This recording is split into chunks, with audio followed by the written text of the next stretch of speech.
Hello, good afternoon. Welcome at Bergen Kunsthal on this beautiful Saturday afternoon in Bergen. We're meeting here today for an event that is part of our current exhibition, the program of the exhibition Earthworks. The event is live streamed today, so I'm welcoming also everybody who's watching afar now or in the future as a recording. Well, the exhibition Earthworks focuses on art mainly produced in the Nordic countries, dealing with questions of ecology, nature and our human relationship to nature, and the way that we inhabit this world together with other species.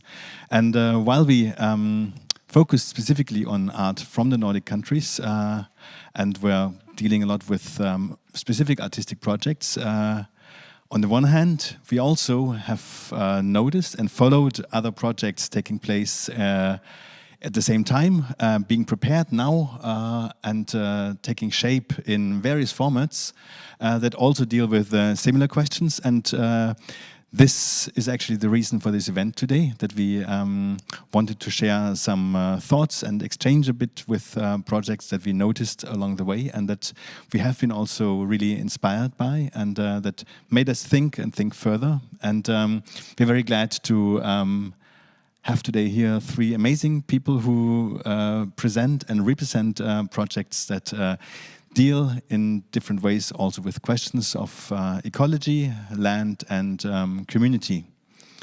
Yeah, the three projects, please welcome, come in. One of them, the first one that we will hear about is a project by the Laboratory for Aesthetics and Ecology based in Copenhagen called Hosting Lands, and it will be presented by Ida Bencke, one of the co-founders of this initiative.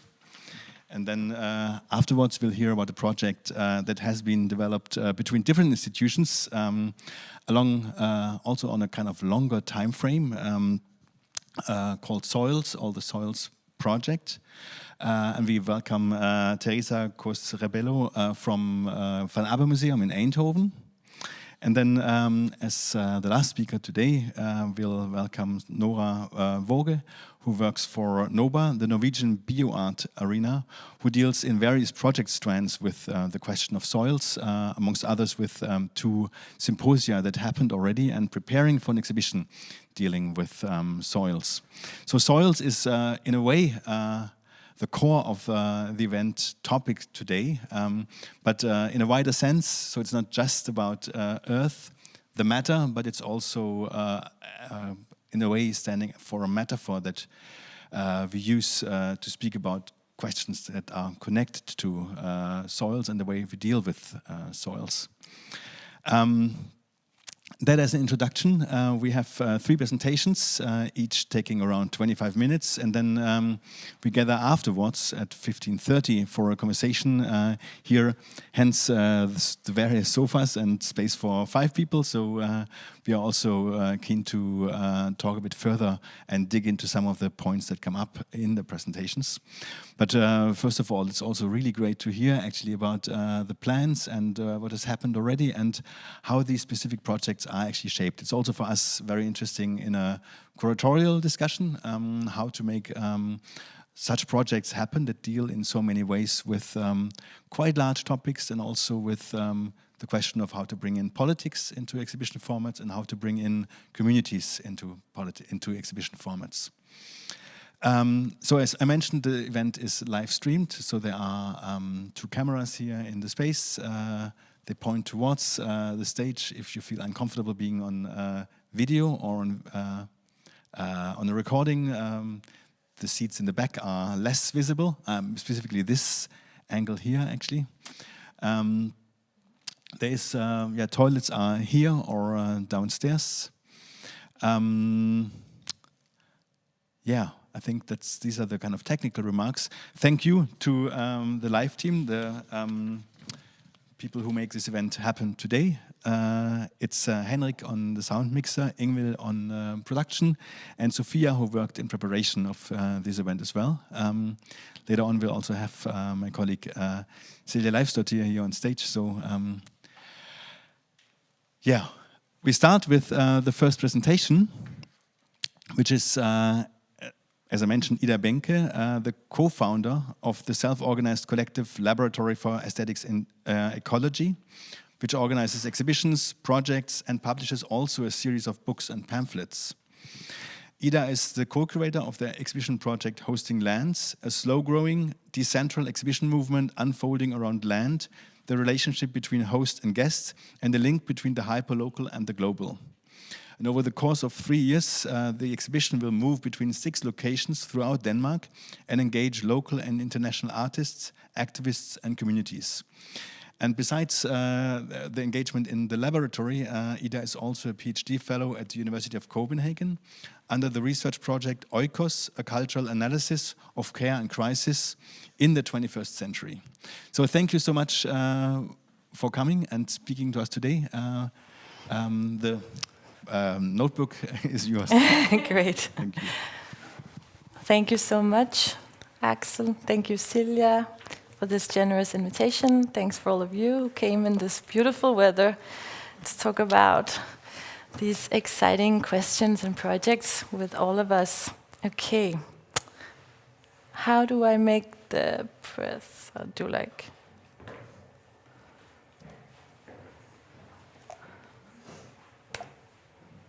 If I want to start the presentation.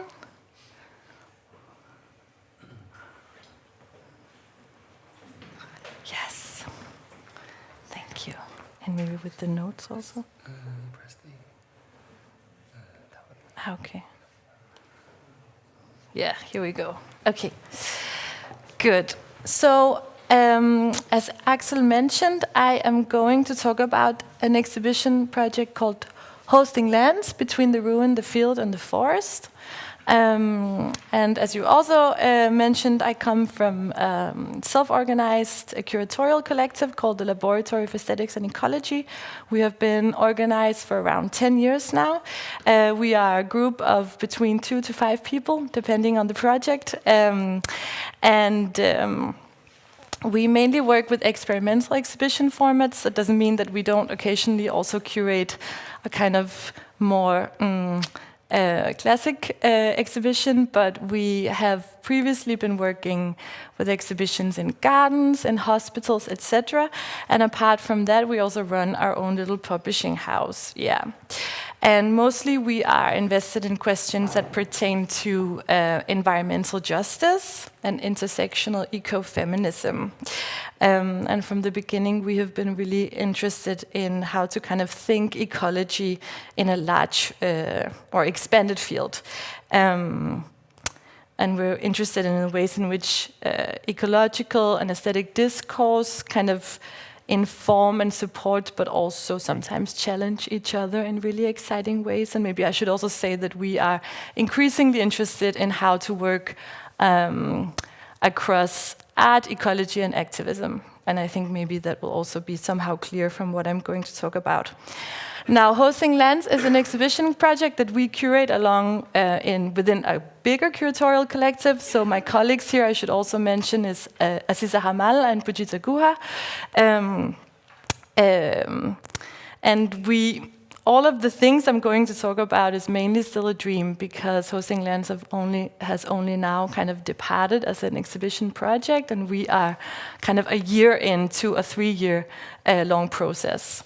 So maybe that's also good to note that we actually don't have so many products or results to show. We more have like questions and dreams to share, basically.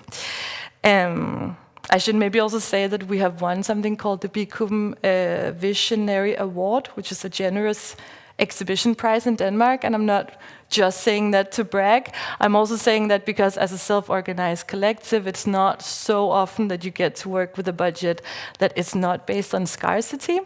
And I think that that really also for us has opened a lot of questions like, okay, wow, for once we can actually do the things that we have dreamt of for so long. So how do we distribute resources? How do we utilize an exhibition as a kind of occasion for really thinking about resource distribution and resource redistribution within the art world. But of course, it could also be like within other fields as well. So I should note that.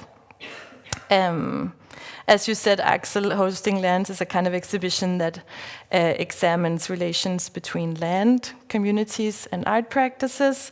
And it is an exhibition that hopefully will kind of suggest new or other ways of going about building relations between the logics of colonial capitalism. That would be like, if I was to say like the main pitch of the exhibition, then that would be it.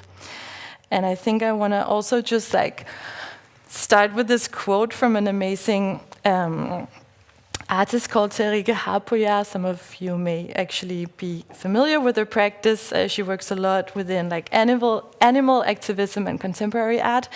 She's not part of our exhibition. I just like really love this quote so much, so I'm just like going to read that as a kind of little appetizer for to set the conversation in the room. She writes in the text, before any work is done, art is a way of being. She writes, the defining characteristic of industrial capitalism is the way it isolates and fragments our life world. Life connections to land, to community, to family, to our more than human kin are cut off. Anti-capitalist resistance in art is not possible only through means of criticality.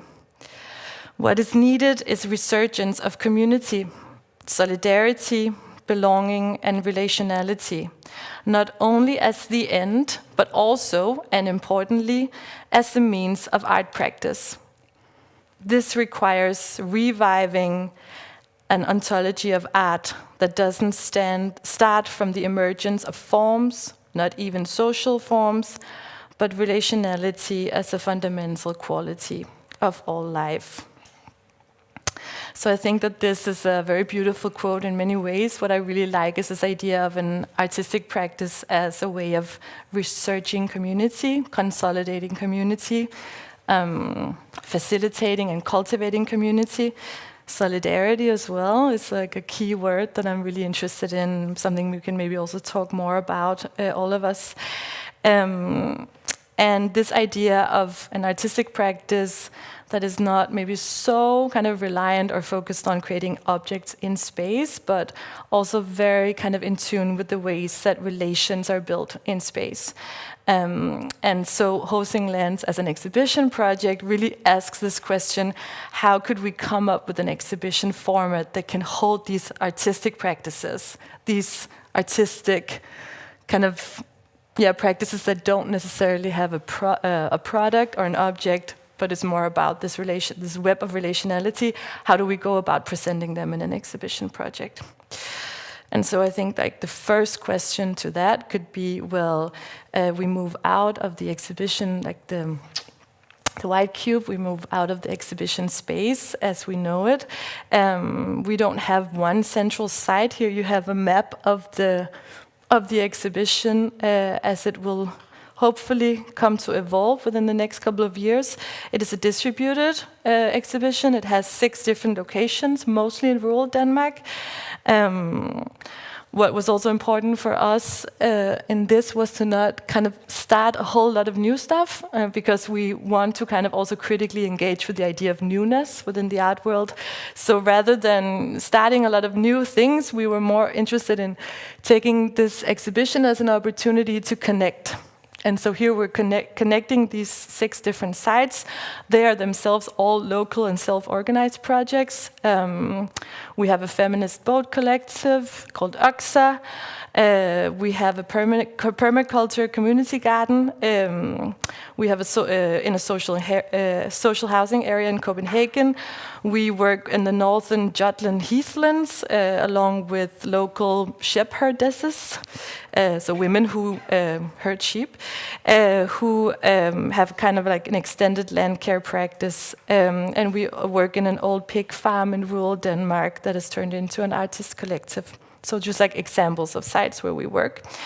And the exhibition that consists of like artistic interventions and collaborations with these sites. So with emphasis on site responsive works that go more or less into direct dialogue with landscapes, history of the landscapes, and the communities who live there, both human and more than human.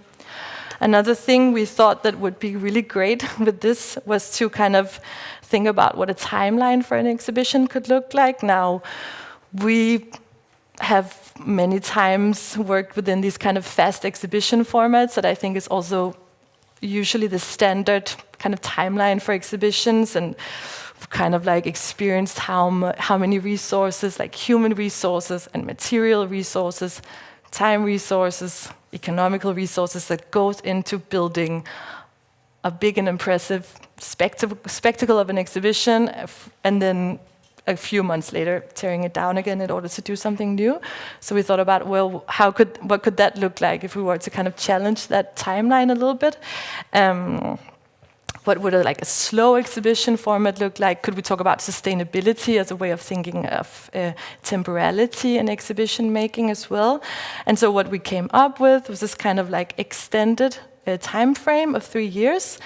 And each year has kind of like its own themes and focal points. And so last year we were instituting, departing, orientating, meeting, moving, and searching. This year is all about arriving, merging, organizing, sewing, inhabiting, and then also importantly, waiting.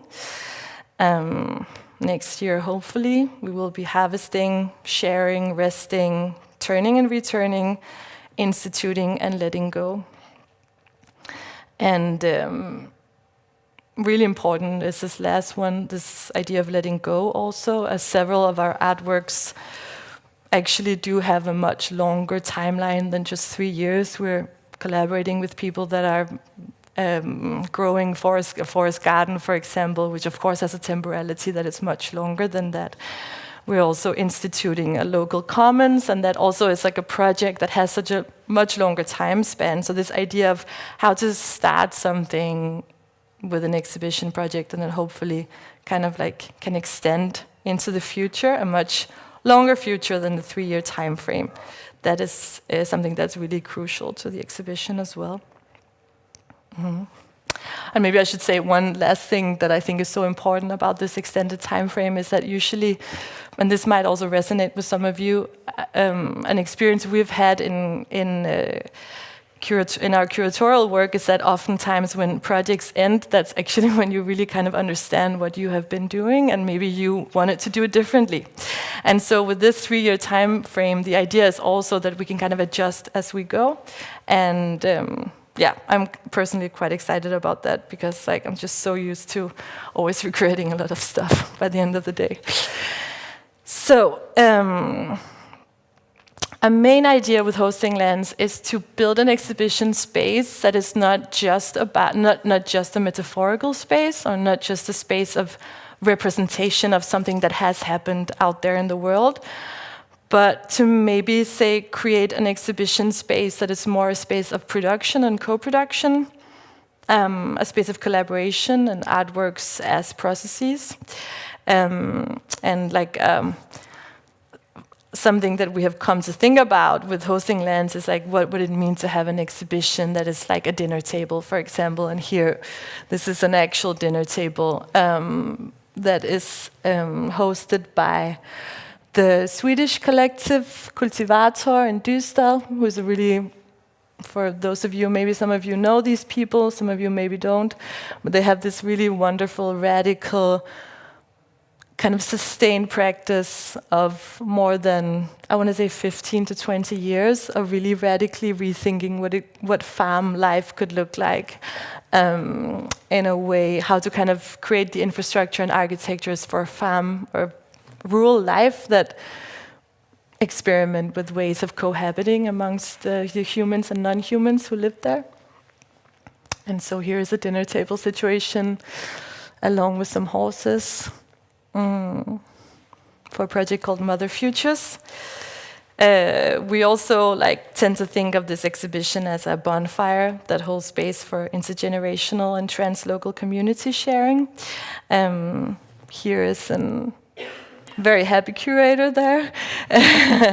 Danish artist Sabita Söderholm and Ribka Patinama Coleman. Sabita Söderholm is also part of Hosting Lands, and this was a beautiful bonfire session that they did a few years ago, called Tonight, The Will of the Night is This. Yeah.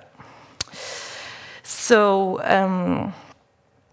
again, instead of this idea of putting artworks in space, what does it mean to think of artworks as facilitators of space or as holders of space that offer infrastructure for dwelling, for inhabiting, for resting, space in space differently? And this has been also like a key question. And here is a very important artist in our project who's also part of this exhibition, Annette Holdesens and her Pile monolither, willow monoliths, which to me is a really beautiful art. Kind of here you see them in action also. This is an exhibition that we curated a few years ago, where you see the monoliths that are actually there in place holding the space.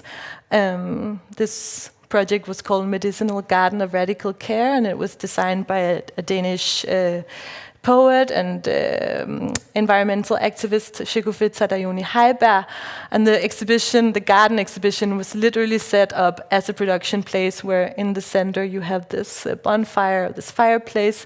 And here we have the Norwegian artist Hilde Havn Jonsson, who is coloring with local plants, which was just like one incident of what was happening within this exhibition space. This is just an example of what it could actually look like. To have this exhibition space as a space of production.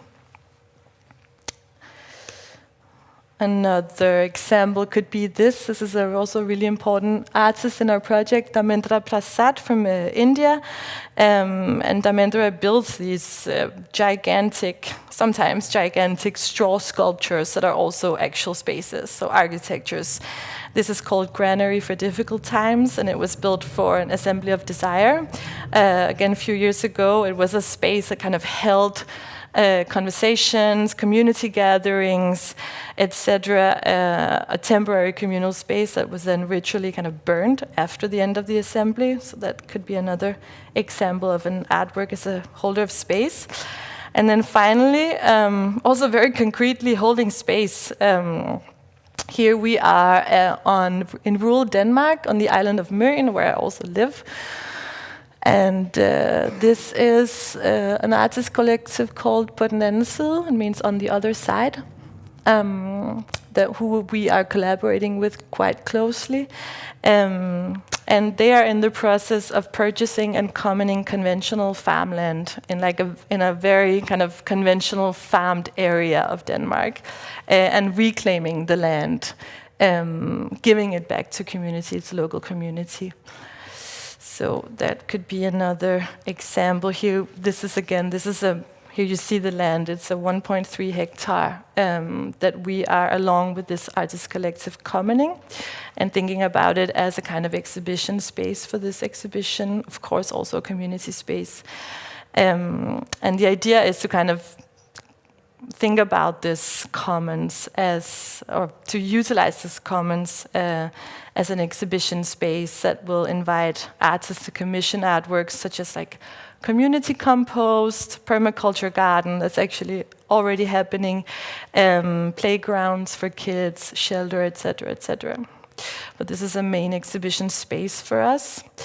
Here again, you see this is the field that we are purchasing, of course, as a kind of protest against enclosure, the politics of enclosure, against private property, capitalization of soil and land, but also to kind of highlight problems around industrial farming and conventional farming practices, as I'm sure we all know in this space really kind of leads to really catastrophic lack of biodiversity in local ecologies, drained landscapes. In Denmark, we have one of the most heavily farmed countries in the world.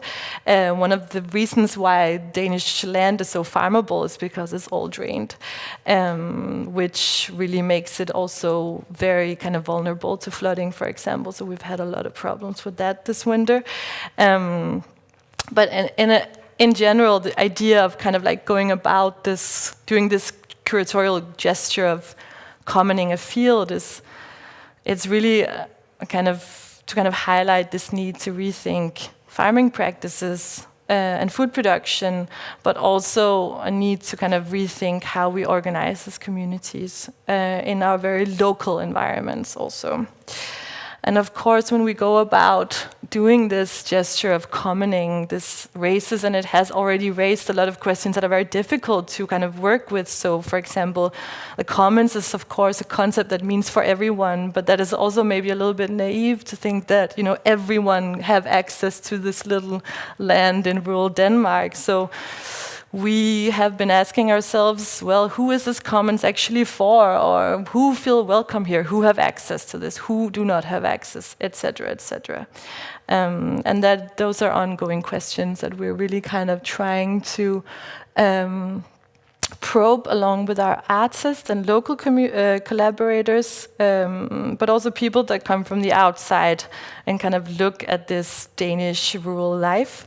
Sometimes in very critical ways, and it's very exciting. Can be difficult, but is also very exciting.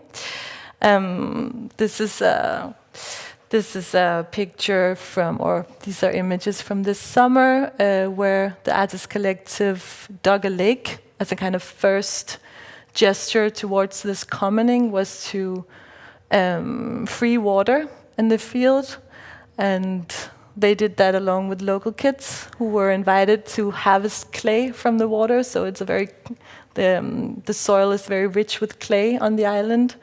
So you see that they were doing this like little workshop with clay. And of course the idea was also, again, this idea of temporality, of the longer timeline, the longer stretch. How do we invite the local children to connect to this land in ways that conventional farmland does not invite them to? We should maybe say that the next step for this commons is to build a permaculture garden, which will hopefully provide the local community with food sovereignty, or create food sovereignty, or at least partially food sovereignty in the future. Also, next step will be to work more closely with the legal questions around land ownership, because it's not possible in any legal way to purchase land and then not own it. So the question is, of course, who owns it, under what kind of formal structure, organization, or foundation, etc., etc. So, and this is also considered as a part of the artistic contribution from our local collaborators, and of course also the project, the question of how to then make this knowledge kind of shareable in a larger sense. So it's not just about a small local project, but really raises this question of how do we kind of come together and free land from conventional farming practices in a larger conversation. Okay, so I have around 5 minutes left. Yeah. So I want to just spend a little bit of time with some of the questions that we have come to realize are very important, and also can be very difficult to kind of navigate in this exhibition project. So I want to touch briefly upon the idea of decolonial ecology, which is a term that is very central to hosting lands. I want to say, if you're interested in this term, decolonial ecology, there's a new book by a scholar called Malcolm Ferdinand. It's called Decolonial Ecology, and it's very good, so I highly recommend that. But just really briefly put, the idea of decolonial ecology is based on the premise that ecology and colonialism, and indeed ongoing coloniality, so not just colonialism as a kind of what was, but as something that is still ongoing, right, must be thought together.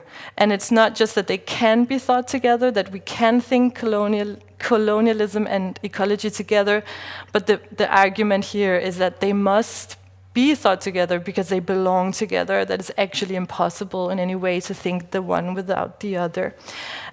So from this kind of perspective, ecological decline, climate catastrophe, and also white supremacy, racism, coloniality, they're kind of both symptoms of the same system of oppression, or dispossession, a system that subalterns and extracts and dominates beings and bodies, humans as well as non-humans, in order to gain capital and power, of course.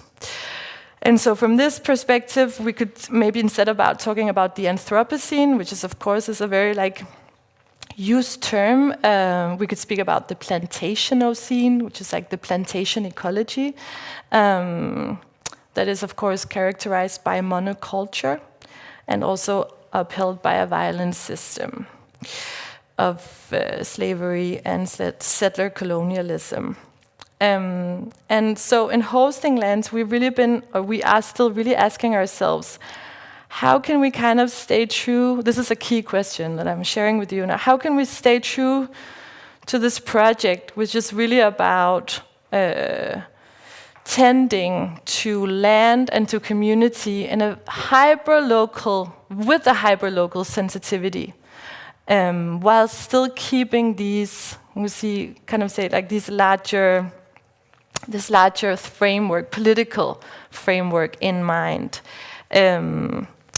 How to not just gather around our own little cozy commons in Denmark, which is, of course, as in Norway, an incredibly rich country with a colonizing history, which is still ongoing in the case of Kalalit Nunat, Greenland, for example. So how to kind of take that deep connection between ecology and coloniality serious, but from within this local rural context. That is like a main question that we're really trying to think deeply about. And maybe I should also say that we don't know yet, because it's something that really kind of demands of us that we practice solidarity across context, which is, of course, not something you can just kind of theorize about, but it's something that really takes practice. Yeah. And we're working along with some different artists on these questions, but I actually don't have more time. So I'm not gonna talk too much about the artists, but I can maybe just briefly say we collaborate with something called Harvest School in Assam in India. And they're gonna join us at Pottenensil in this commons that I was talking about before. We're collaborating with a collective called the Rice Brewing Sisters Club. They're from South Korea. They work with questions of social fermentation and local mythologies, and they're going to join us in this social housing project, or gardening project called Garden is Activism by Danish artist Sky Jin. So they're just going to come and work with the local people here in this garden. And then we're also collaborating with Sami artist Jenny Leitzi from the Indigenous Climate Futures Embassy, who is herself doing collaboration with Satatas, who is also part of this exhibition, a young collective of artists from the Sakha region in Arctic Russia. And what they're doing, sorry, this is a really bad image quality, but what they're doing is that they host these workshops where they invite indigenous artists and activists, climate activists from different contexts into these mapping sessions that is all about mapping what an indigenous futurity beyond the kind of settler colonial state could look like. So kind of collective dreaming sessions. Yeah. And Sandy Hilal, I'm sorry, I don't have time to talk about that. I'll maybe just leave some of these key questions. So, what does it mean to employ art or exhibition making as a way of transforming landscapes and community? Who is guest and who is host? That's something that I haven't really spoken too much about, but of course hosting lands, the questions of hospitality, which is both a kind of ethical promise and obligation, but also a power move. The host holds power. So that is a really central question: who is guest and who is host, and what does it mean when these positions change? With what consequences? How to articulate a good invitation? I think that's a key question for all curators. That is something that is really hard to do, actually. How to not be a colonizer? Also very hard to not be a colonizer. Can be, at least. What do we owe and how do we pay? Those are, of course, gigantic questions, but there's some of the questions that have been kind of haunting us in this project. And maybe we can talk about more of this later. Yeah? Yeah, thank you so much for listening.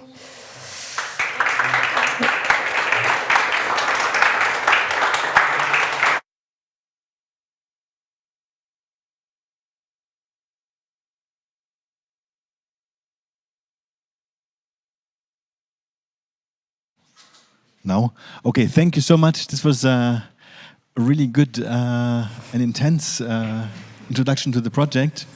And yeah, looking forward to having a bit more time to spend afterwards, talking through some of the questions that are really relevant, I think, for all the projects discussed here. So I'm happy now to introduce Teresa Cos Rebollo, who's here to talk about the project, or the SOLS project. I'm actually not sure what the exact title in Eindhoven will be. I'll explain. Yeah. Her background is art history, studied at the university in Barcelona, and cultural economics and entrepreneurship at the Erasmus University in Rotterdam. She works at Van Abbemuseum since 2019 and has coordinated there several projects and exhibitions, amongst others an exhibition by the Otolith Group, Xenogenesis, then the project Parallel Lives, Parallel Aesthetics by Gülsün Kara-Mustafa and Leon Ferrari, and the Maria Lugones de Colonial Summer School happening since 2020 and also this year. Mm-hmm. And she currently organizes the Soils project, which addresses human relations to soil and the life that they make possible, to soils, and the life that they make possible in specific places across the earth. And it's operating with a very specific definition of soils. And the project is a collaboration between the TarraWarra Museum of Art in Australia, Struggles for Sovereignty in Indonesia, and the Abbemuseum in the Netherlands. And we'll hear all about it. Thank you so much for being with us today. Thank you. Thank you.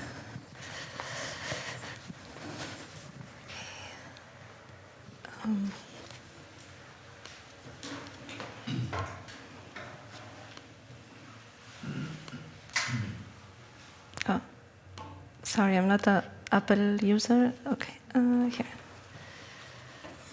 Yes, great. Well, hello, everybody. Thank you for being here. Thank you, the organizers and the technical team. And thank you, Ida, so much for your presentation. It was so beautiful to hear. There are so many things resonating. So I'm very excited for the conversation later. So I'm here to talk about soils, or the Soils project. So to put it more in context, because it can be confusing, the Soils project is the overall project, and soils is the name of the exhibition at the Van Abbemuseum, which is one of the parts of the project.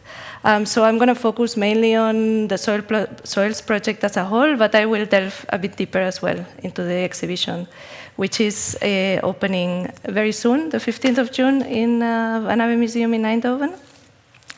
And yeah, so I'll get started.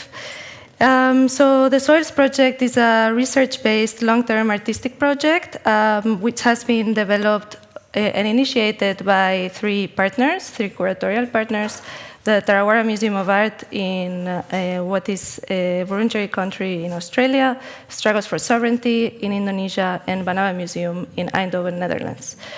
So as initiators of the project, these three locations have brought in their own localities. So it is a project in which the situated knowledges and located knowledges have informed the project. And overall, it's a project that explores the complex and diverse relationships between climate breakdown and colonization. So delving a bit deeper into, and I, also because of the short time, I won't be able to introduce everybody who's in the project, but we are a core curatorial team of 9 people, and we've been meeting together since 2020 in quite a regular basis, so it's been a hugely collaborative project, and these are the names of my collaborators, so just so you know, I'm not the only one working on the project, but I'm very happy to present it to here today. So going a bit deeper into the content of it, so the word soils, we took it from Palestinian thinker, writer, and former mathematician Munir Fasheh, who talks about the 4 soils as the core to life on Earth. So these 4 soils are the earth soil, the communal soil, the cultural soil, and at affection, spiritual soil. And so he says that we need to nurture these soils in order for them to nurture us. So he's looking into this, calling us into a caring and reciprocal relationship with the soils that make life on Earth possible. He also says that, and also resonating with also some things that you were saying earlier, Ida, these soils have been made invisible, or this connection has been lost, especially if we're talking on more Western cultures and our positionality as Western and modern people, and of course due to coloniality. So one of the objectives of the project is to connect back, to think how we can connect to these 4 soils again, and how we can create this ethical relationship with our soils and get nurtured and nurture them. So stemming from this thinking and going back to the structure, I want to talk a bit about the curatorial structures that have been created. So every partner comes with its own history, not only set by the place in which they're standing, but also their curatorial threads and curatorial conversations and institutional practices that they've had. And so the Soils Project brings together these 3 locations and these 3 partners with their own context. It was always conceived as this highly collaborative practice. So each partner, in 2022, we all decided to bring in how we've called them fellows or fellow travelers, which are artists and thinkers that have accompanied us since during these years to think the exhibition together. So we have opened up also the curatorial process to artists and these participants. And the reason why, you see underneath each partner a few of the curatorial and the long-term relationship strands that all these partners have had, and the fellows that have been invited all come from these longer relationships. So this is an aspect that has been very important in the project, is these relationships of trust that have been built before even the project began, and that have made this project possible. And this is especially important with the First Nations communities and artists that have been invited into the project. All these fellows have entered the project with an invitation to both be as artists to produce an artwork, so they have been commissioned for an artwork, and then also as contributors to the curatorial voice and the curatorial direction of the project. Another important aspect, and Ida touched upon it as well, is that we, learning from last year's, or 2 years ago already, Documenta 15 exhibition, we've learned from the Lumbung system, which is a decentralized way of allocating resources. So we've made sure that some resources from the project have gone directly to these communities, and sometimes even without having a direct representation in the exhibition itself or the project itself. So that's been something that we hope we can continue in the longer term as well. So this project, now I will talk a bit about the timeline, but you will see so that the project will continue, and these structures of support and of solidarity will continue further.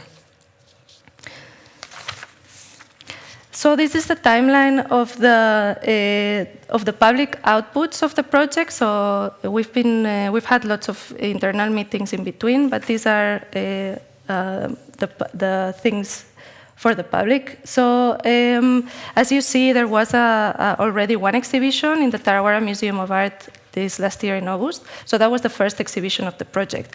And I'm working particularly in the second one, which is the group exhibition Soils that will open this June.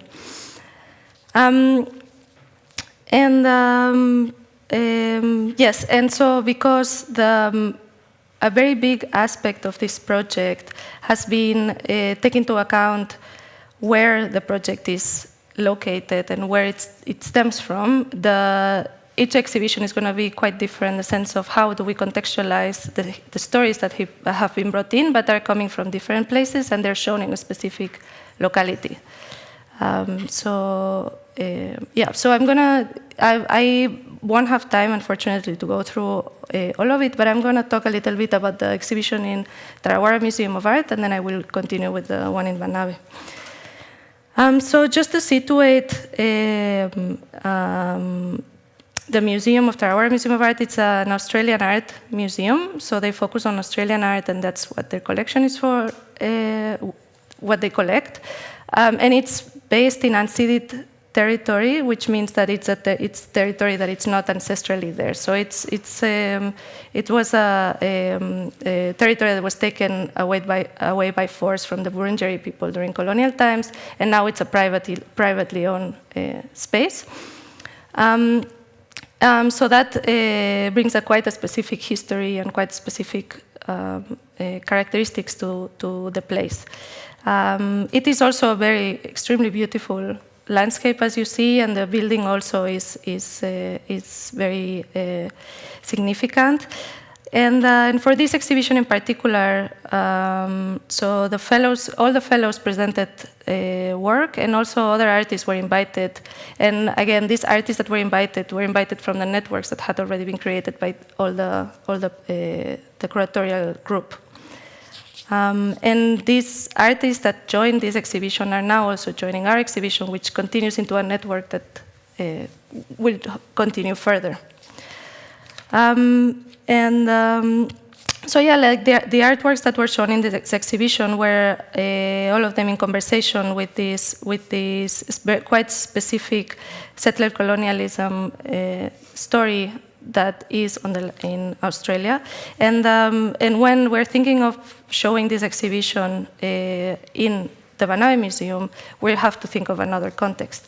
So now I'm going to present a bit the Bencke. So this is the main building of the Bencke Museum in Eindhoven, which is a modern and contemporary art museum that opened in 1936, which makes it one of the first modern and contemporary art museums in Europe. And also to put a bit of context, Eindhoven is in the south of the Netherlands, so it is about 1.5 hours away from Amsterdam, which it would be like the center of the Netherlands, and it is quite a centralized country in the sense that the area of the Randstad, which is Amsterdam, Utrecht, and The Hague, and Rotterdam, really looks at itself a lot, and we're a bit in the periphery, so that is also a different context that it would be if we would be showing this exhibition in Amsterdam, for example. So the Soils exhibition and the Soils project comes into the museum at a moment in which the museum and our colleagues are really thinking a lot about our positionality as museum and as institution. So we are digging a lot into the history, the foundational history of the museum, because the founder, Mr. Bencke, that's where the name comes from, he had tobacco plantations in Indonesia, so all the money that funded the first collection of the museum came directly from these laborers in Indonesia. So all these colonial relationships have based the collection that we have now. So this looking into our own positionality comes because, so traditionally, and our long history of as a modern and contemporary art museum, we've been very busy looking elsewhere and looking to the more like universal and bigger cities of meaningful cities of contemporary art, but the museum has historically been very not very concerned about Eindhoven, about what is in its surroundings. So the learnings of this exhibition are also feeding into the institutional, changing the institution in some ways. And so one of the strands is this thinking of our colonial past. Another is the relationship to the rural communities around Eindhoven and around the region of Eindhoven, which is called North Brabant, and it's actually also, it's one of the most farming-heavy regions in Europe as well. But the museum has never had a relationship with this part of our constituents, let's say. And then another of the strands, for example, is so this is a picture that is taken from the other side of the museum, and you see the Dommel River, which is the river that just passes right next to the museum. So one of the stories that are being unearthed, let's say, from in the exhibition is the story of the women that have been killed in the river during the so-called witch hunts. So these stories that the river and the soil holds that are next to the museum, these are all stories that had never been explored before. So the exhibition not only asks all these questions around the positionality of each participant or each artist, but we're also, it's a way of also continuing asking these questions to ourselves. Great. So this is the floor plan of the exhibition as it is now. So since it's opening in only, I think, 2 months, 3 months, 2 months and a half, and my brain is quite production. I just wanted to show you a glimpse of how it looks like. Although this is a few weeks old, so actually there have been already some changes, but I just wanted to show you a bit the behind the scenes. So this is how it looks like before it is in the space, which is always very exciting. And so this is the inside of the brick building you were seeing, these are 10 different rooms in which we will show around 23 artists. So we're bringing in a lot more artists than there were in the TarraWarra Museum of Art, and this is also coming from this other longer relationship. And one of those relationships is with the Maria Lugones Decolonial Summer School, which I've been a coordinator for a few years. And it's a multidisciplinary summer school in which a lot of decolonial thinkers and artists and activists come together and teach to some students for around 3 weeks in the summer.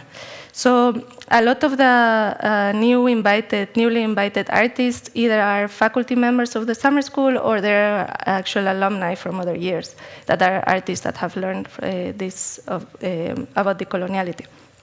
And even the teachings that we've learned as staff or as curators attending this school has also really imprinted into the exhibition.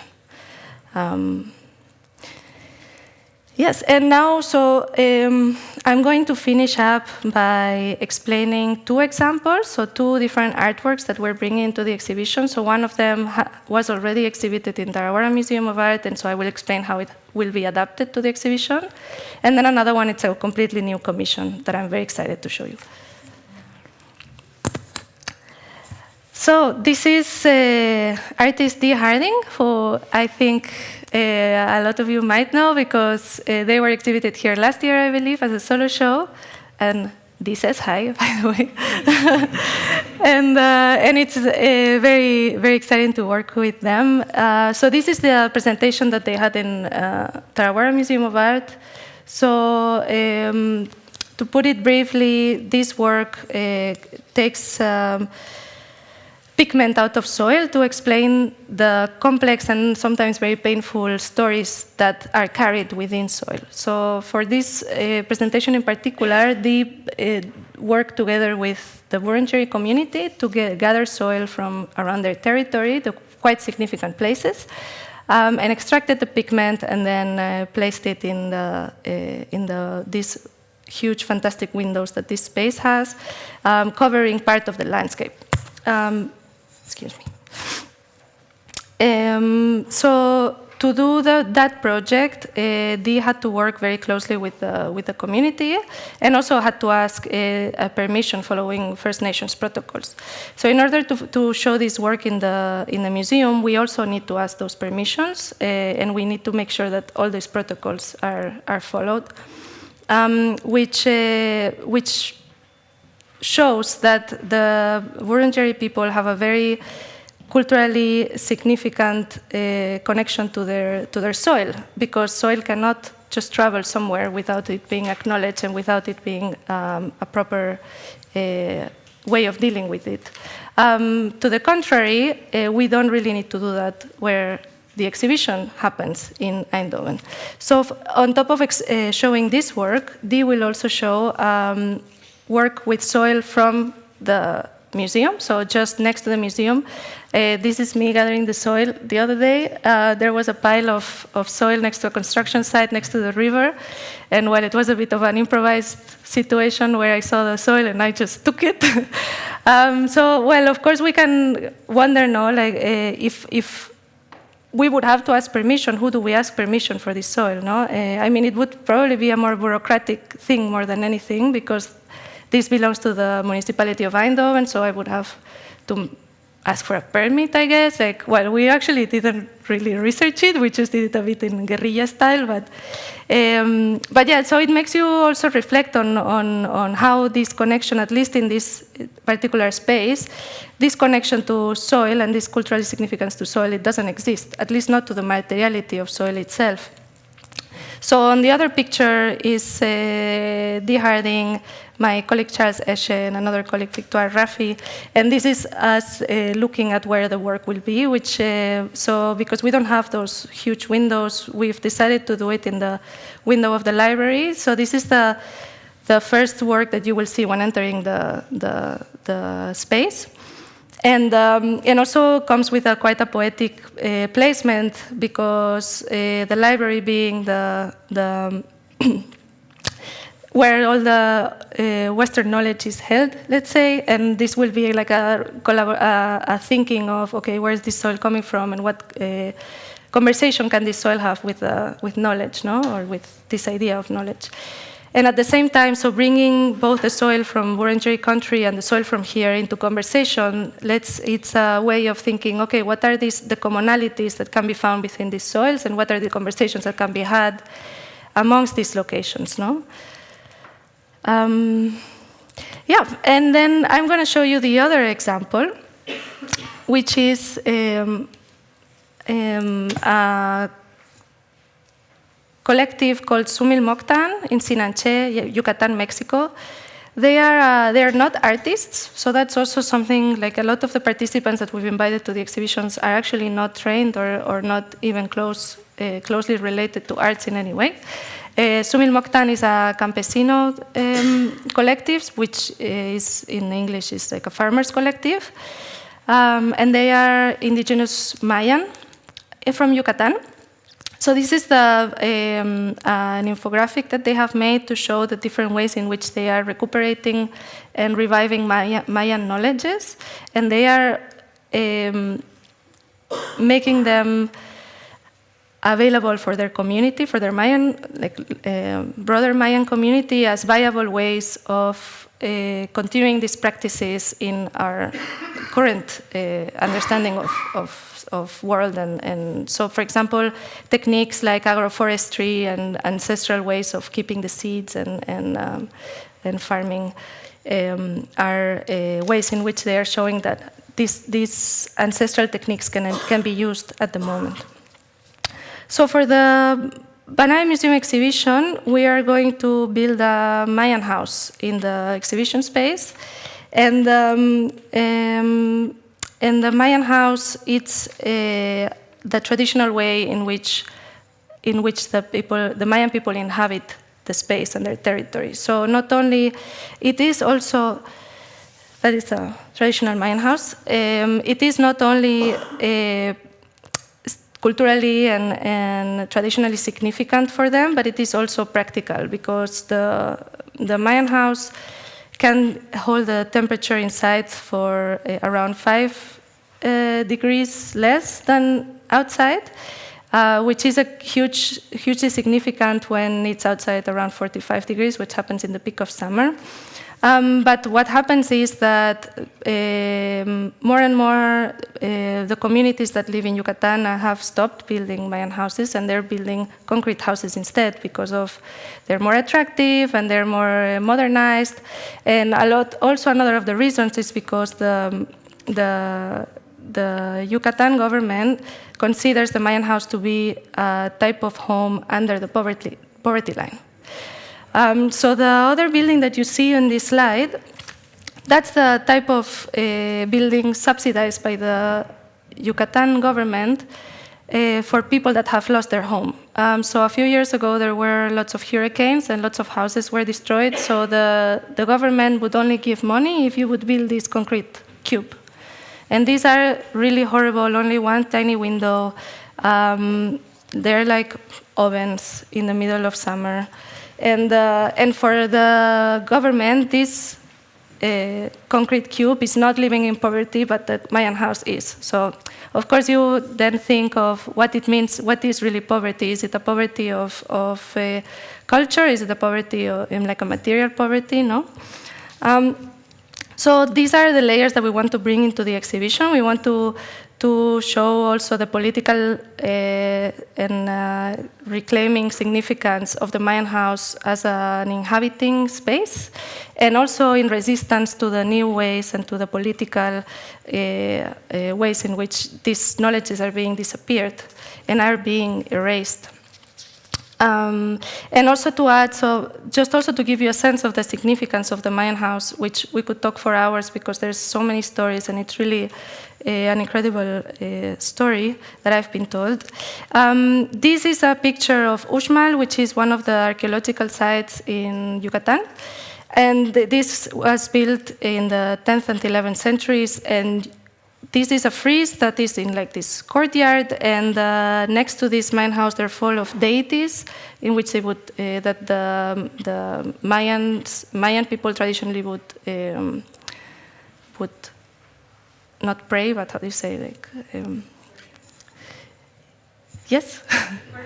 Worship, yes, and also you see these images of Mayan houses, and you also see how the way. So these other images inside one of the houses in their compound. So the walls could be done with those rocks, but can also be done with this mesh, which lets the air in and out. So it's more for like public and like open spaces.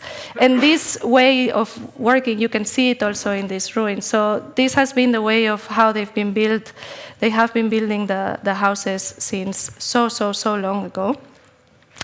And due to this understanding of modernity that the Mexican government has, and also because of the natural devastation, the macro projects like the so-called Mayan train, and lots of extractivist macro projects coming from Europe and China and the US, all these knowledges are being lost.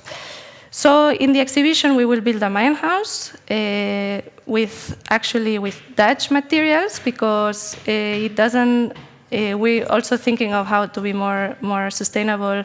We're not bringing materials from Yucatan. So in this sense, it would be a bit of a hybrid, like adapted Mayan house, which also brings a lot of very interesting conversations into the foreground.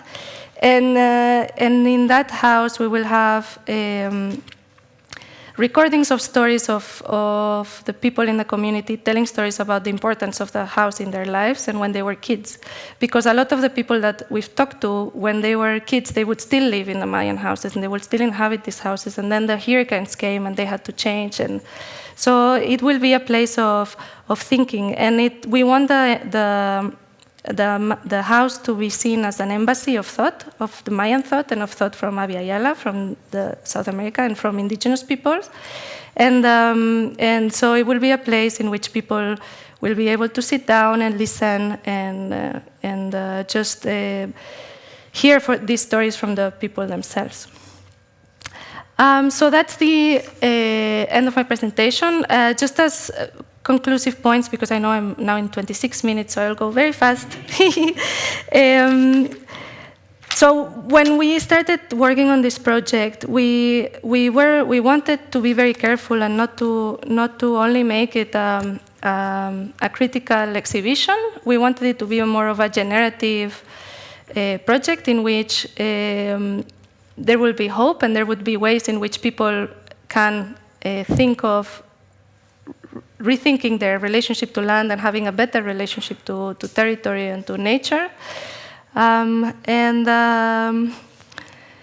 And also, and also thinking about the ways in which everything that comes into the project and all the knowledges that come into the project can also inform and can also we can learn from them also in the curatorial project and in the institution as a whole.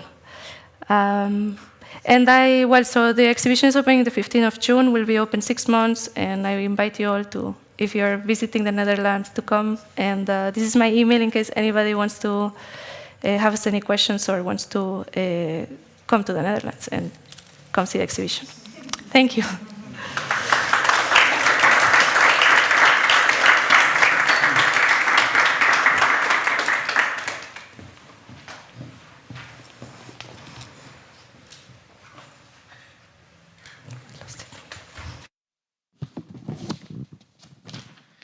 Thank you so much, Teresa, and amazing project, and also so nice to see Dee back in the picture and see that some works actually look very close to works that we had here. So it's also amazing to see some common friends making further on traveling.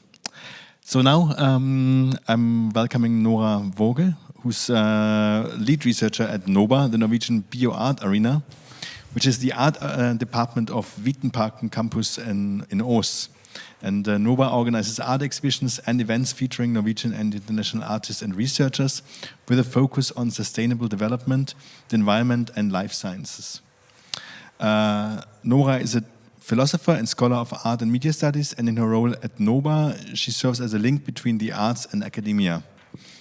She also works as Associate Professor of Art and Media Studies at NTNU in the Norwegian University of Science and Technology in Trondheim and at Nord University. Nora has for many years focused on bio and eco-art and biohacking, and her recent research focuses on the tension of care and environmental media, and she's principal investigator of the work package Experimental Soils within the research project Anthropogenic Soils, Recuperating Human Soil Relationships on a Troubled Planet. And so this, in a way, the project is NOBA and the soils work that is going on there, and which has also been for us actually really an important source of inspiration, seeing these seminars happening now this year and last year, also with some Bergen participants. So thank you very much for joining us today and telling us more about the project at NOBA. Thank you, Axel. And thanks to you and Silja for inviting us, NOBA, and for a good conversation so far. I really appreciate the very sort of expansive program that you put together for this exhibition, and the sort of attitude of seeking to connect relevant related projects, which is also something that we like to do. So we very much appreciate the effort and the conversation. And NOBA is, so first of all, I'm here representing NOBA, right? But it's, for me, a relatively small part of my day job. I'm mainly an academic, so I work in Trondheim at NTNU as well, my background is in philosophy and art history. I work in media studies, and I've been affiliated with NOBA since 2019, which is the year after it was founded. But my job there is, as I said, a small part of my time, but an important creative outlet. And I'm here sort of instead of the department head, Elis Skatvedt, who is on maternity leave. But the soil focus of NOBA is very much at the core of my work there and my interests. So I think, well, I have a lot to share in a sense. So NOBA's mandate is to serve as a bridge between the arts and life sciences. So it's located at the campus of the Norwegian University of Life Sciences at Aas. And it's part of Vitenparken. which is a science experience center which was composed of several previous agricultural and dairy museums. So it's put together out of several buildings. It's quite a sort of convivial space, very sort of beautifully located on that campus. There's a duck pond just outside, there's a kitchen garden and a forest. And we like to work with all of those spaces to sort of connect the indoors and the outdoors in the work that we do at NOBA. And the soil connection really came about quite a few years ago when the first project leader of NOBA, Annike Flo, became involved in a soils collaboratory at the University of Oslo, which I also joined shortly thereafter. And in due time, we got a large-scale research project from that collaboratory, which is called Anthropogenic Soils, Recuperating Human Soil Relationships on Our Troubled Planet. And that project is the direct reason why we chose to have a soil theme at NOBA, basically. So this project started in 2022 and will continue until 2028. So we are also relatively early stages in that project. And it's a humanities and social science-led project, which I'm a central part of. I lead the work package Experiential Soils, which is then coordinated from NOBA. So this is a large part of our soils program, but not the full package. So again, the questions that Ida raised about resources and organizational questions are quite present in our work at NOBA. So we have the soil platform, in a sense, which is within this project and also in other related projects. So the anthropogenic soils title is also a reference to the human soil relationality and the human impact on soils. Anthropogenic, of course, meaning human-made. And this is also, it's a project that is, as I said, humanities and social science-led, but in dialogue with soil sciences. And in soil science, they have this terminology for different soils, of which one is anthrosols, human-nourished soils, which are among the most valuable, rich soils in the world because humans have cared for them over generations and built up topsoil. And we also have the concept of technosols, which are soils that have been depleted and damaged by human activity.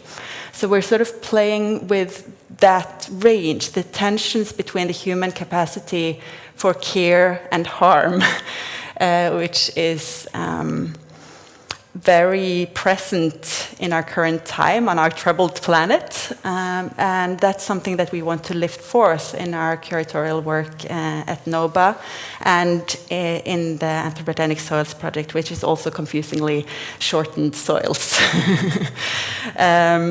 So the experiential soils work package there I will get back to shortly, but it's then of course focused on arts.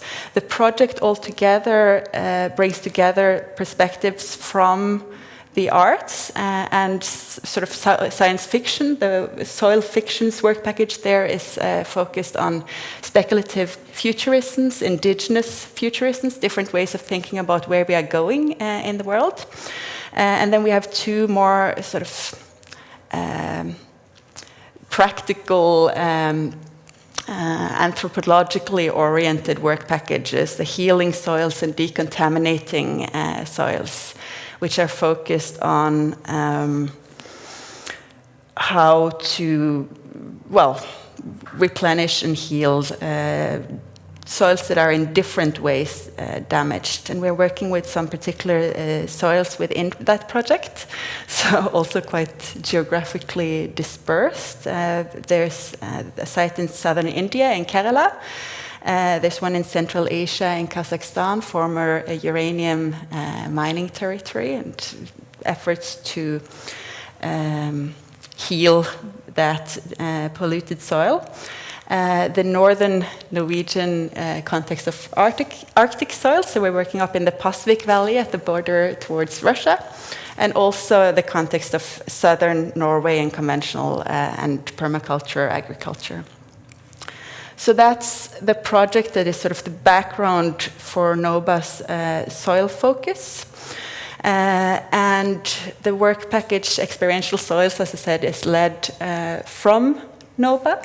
And that's where we have the plan for this exhibition in 2026, the fall of 2026, which is now got the working title Humans, Humus, Hope. So humus is the sort of the composting, organic material of the topsoil.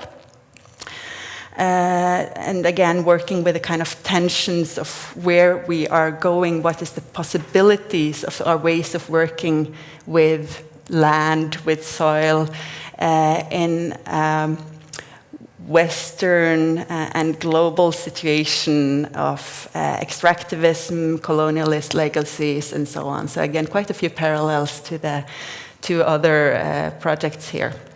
So after the exhibition, there's also plans for a soil festival in Oslo in 2028. So we are quite sort of privileged, or have the luxury of time with that project, of the timeline until 2028, and having quite a bit of possibility for depth, in a sense, right, of developing thought together in quite again, expanded team. I don't have time here to mention a lot of names, but a few of the people are visible here from a workshop up in Kvitnes in Vesterålen. Susanne Bauer, who leads the Decontaminating Soils work package, Ursula Münster with her back turned, who is the project leader from Environmental Humanities, Daniel Münster from the Healing Soils work package, and so on. So these images are all from a NOBA-led workshop where we tried to engage with how we sense soils in tactile ways, listening to them, working with soils, considering the sort of tensions between caring and harming in the act of weeding, which is this very everyday gardening act, which when you do it in an artistic context, the harmful properties really also emerge quite clearly. Within the Soils project, we also have 2 artists in residency. So NOBA's activity includes artist residencies. We have a studio space in the old Dairy Museum, where we also hosted a few Ukrainian residents in a sort of separate trajectory. But within this soils focus, we've hosted Annike Flo, who I mentioned before as the first project leader of NOBA, and has worked a lot with sort of contact with microorganisms, eroticism. She has a background as a scenographer, so she works with textiles a lot, and is interested now in properties of haunting in soil. So how for toxins and pollutants sort of spread through soil and stay in soils over time, and especially in the context of burials. She's very interested in graveyards and what happens when we bury human bodies. Necrosols is the soil science terminology for this. So that's something that she has brought to the project and is working quite actively with. And then she has also visited the Pasvik site up in northern Norway, where she's interested in how those soils have a different living ecosystem than what you see further south. And she's going to be working with nematodes, which are these small earthworms, which are considered a sort of indicator of soil health, and which you don't find many of in Arctic soils. So the question is whether that's a new phenomenon and resulting from damage, or whether it's just a difference in a sense, right? Does it mean that those soils are less healthy, or are they just not conforming to our ideas of productivity from the ways that we've engaged through agriculture over time? So that's something that Annike has taken on, and she will be working with giant nematodes in sort of landscapes of the Pacific Valley.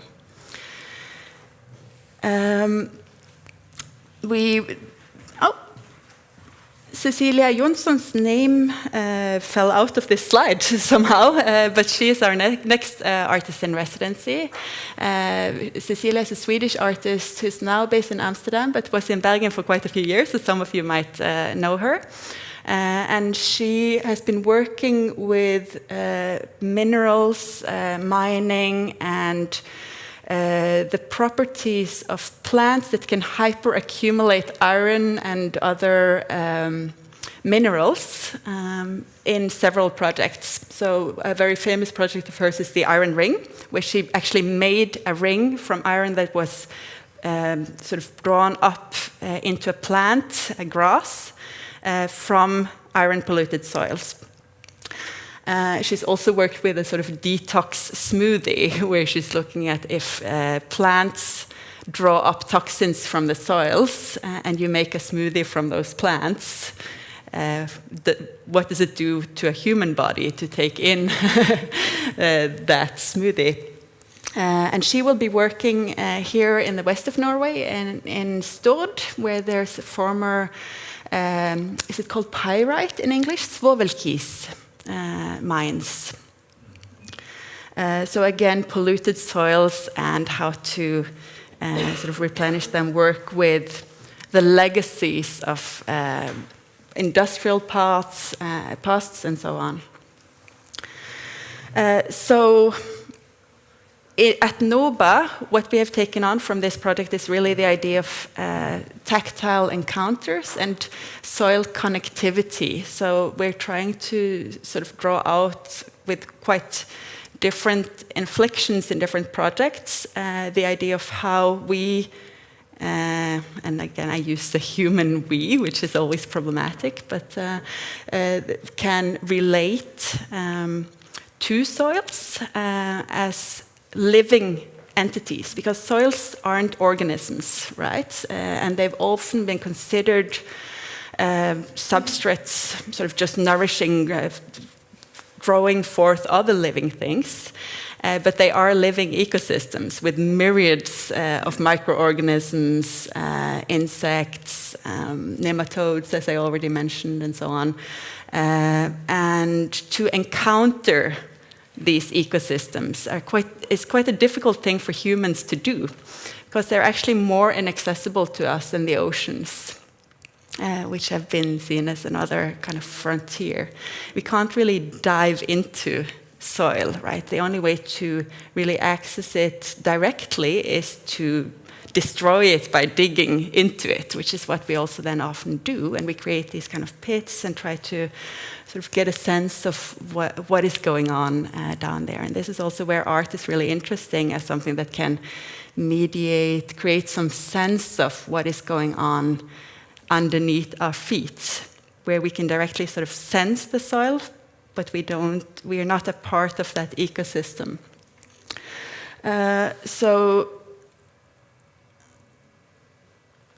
that's something that we have engaged with already at NOBA in several projects, and it's also something that we are doing again in collaboration with some good conversation partners elsewhere. So I'm working very closely with an independent curator up in Kirkenes called Hilde Meti, who was one of the founders of Pikene på Broen, and who now has started from the conversation with soils and our early fieldwork up there, has started her own soil satellite, the Sentient Soil Study, last year at Mustarinda, which is also represented downstairs in the exhibition here, I noticed. Mustarinda is a Finnish artistic center in the depths of the Finnish forests. So that was the first explorative stage of her engagement with soils, and we are trying to work with the sort of northern peripheries through her networks in Mustarinda in Finland and in Kiruna in northern Sweden, and then in the Pacific Valley and Kirkenes in northern Norway. So the Soils Project is there, a sort of support figure. There's a conversation going on between NOBA and Hilde. And the idea is also that the exhibition that we will host in 2026 will be modular, and some aspects of it might travel. So again, it's not an exhibition that is set up in a white cube and sort of hosted indoors. It's very much indoors, outdoors, and with some elements, much as Teresa was saying, which are very local and might not be translated into another context whatsoever, and others that can be adapted and fruitfully shared in these other locations. I'm speaking too slowly, I noticed, but I promised, so actually the main order for this for the invitation here was to speak about the two soils symposia that we've hosted so far. The first one was in 2022, and the next in November last year. And Silja Leifsdatter attended both, I know. Last year in November, the theme of the symposium was Sensing Place, Decentralizing Knowledges, Making Soil Futures.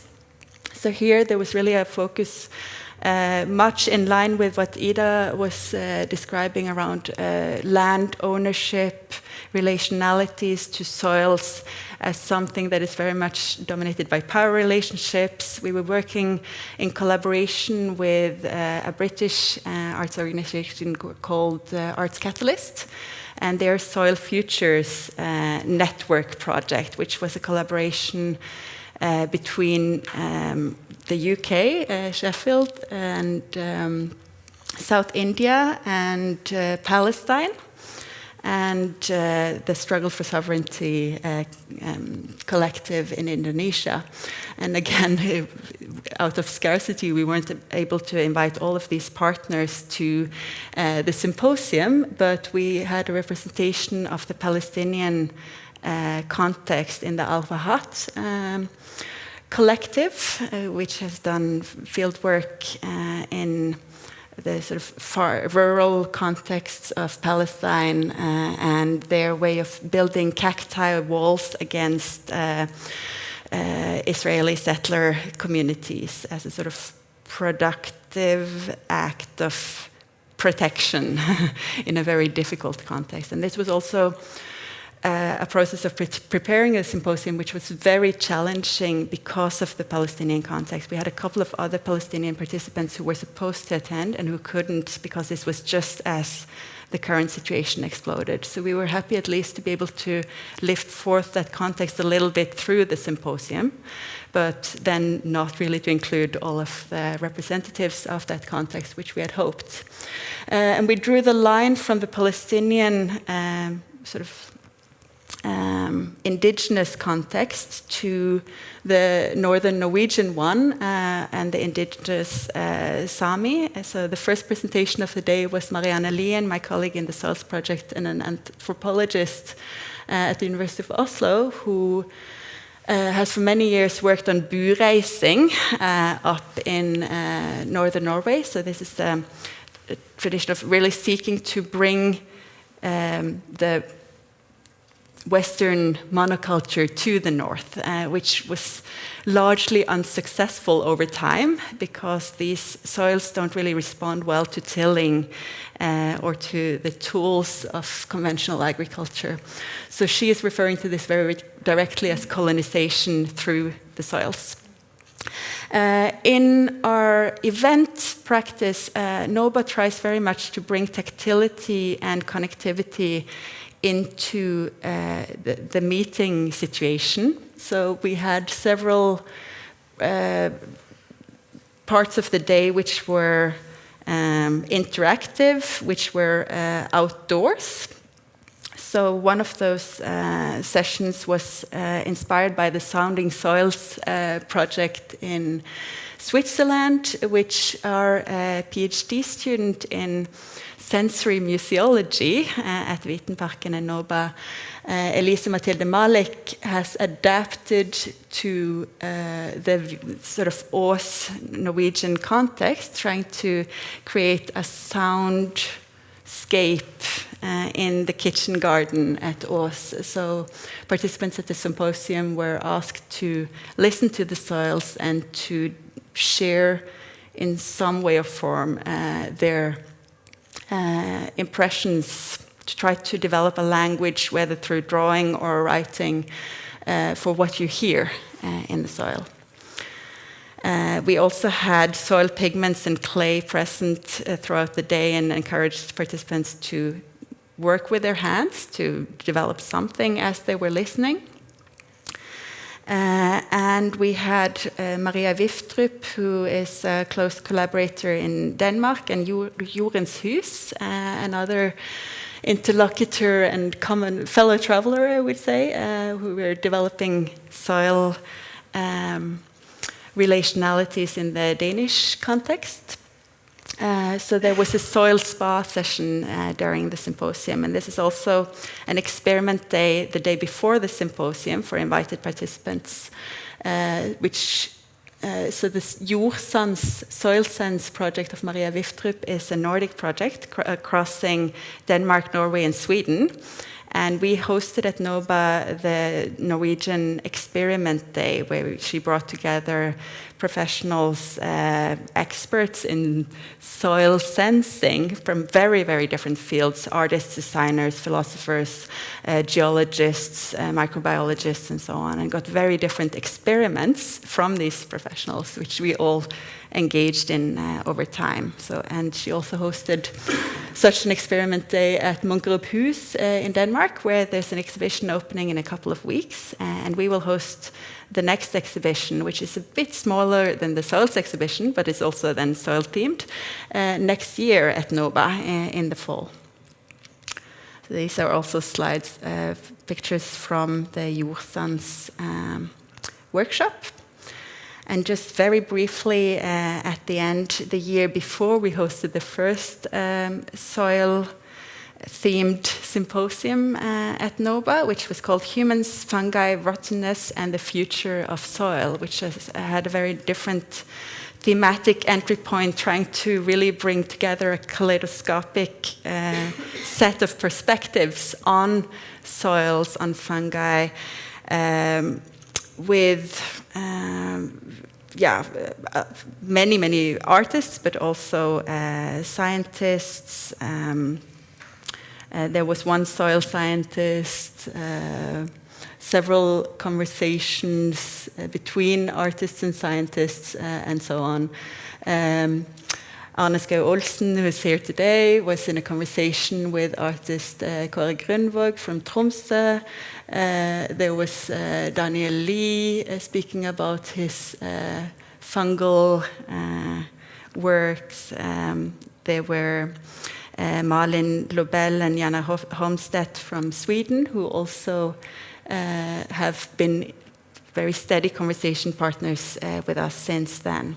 So really a core part of NOBA's soil theme mission statement is to increase soil connectivity and, connectivity across species overall, right? And also interhuman connectivity, seeking to set up conversations, encounters that are meaningful over time, and trying to do that through quite sort of tactile means. So that's an ongoing process, and it's still early days, so many dreams, as Ida also said, and visions, some of which will probably be realized in ways that we envision them now, and others in very different forms. So it's exciting times for us as well, and very inspiring to be part of these kinds of conversations. So I'll leave it at that and look forward to discussion. Thank you.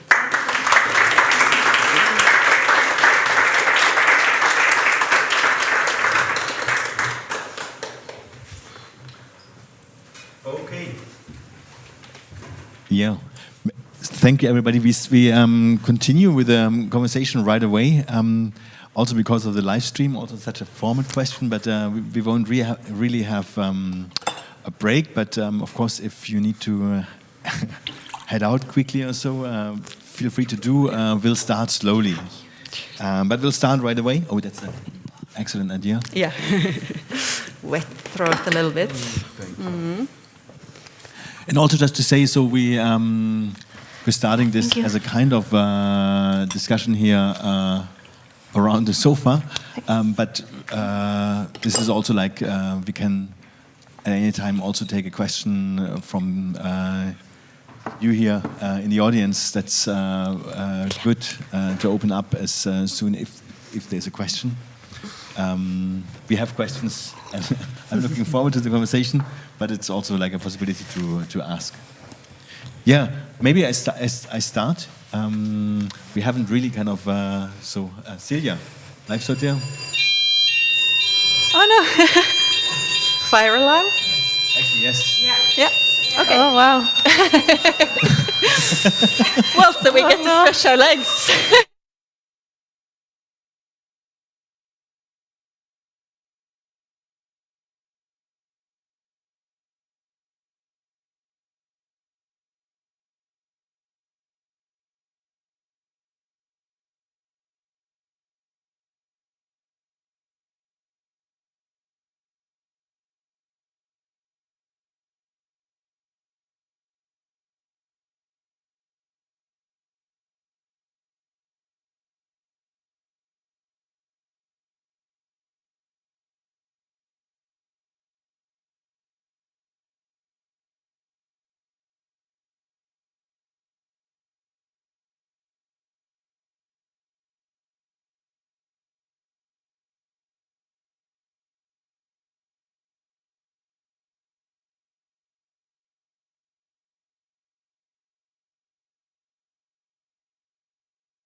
Okay, it's that we are experiencing technical difficulties. It's not really entirely true. There was a fire alarm, so we had to evacuate the spaces briefly, but it seems all under control, no fire, or whatever it was, seems to be cleared. So yeah, thanks everybody for coming back. Especially you. So yeah, turbulent times on all levels. Yeah, but I wanted to start the conversation with a kind of summarizing question, or like an entry point into the topic. Because there is, so we chose the title Soils because this is really a common thread through all the projects. In some cases, really in the title, or as a kind of word built into the title. Not really in hosting lands, but understand also like there are the practices like you see digging, you see soil used as clay or as pigment. So there is this kind of level of materiality, and we stole this description from Abbemuseum or from the Soils project, soil as metaphor and matter, which I think is quite good to describe some of these interests. But just thinking about what it's like, it's on the one hand, it's interesting to see this appear in so many projects at the same time. Like thinking, what is actually the interest? And I mean, we didn't choose. The exhibition here is called Earthworks, which is even opening other references. But it also was we were interested in this kind of double bind between this very concreteness of thinking of Earth, and then opening up to some kind of more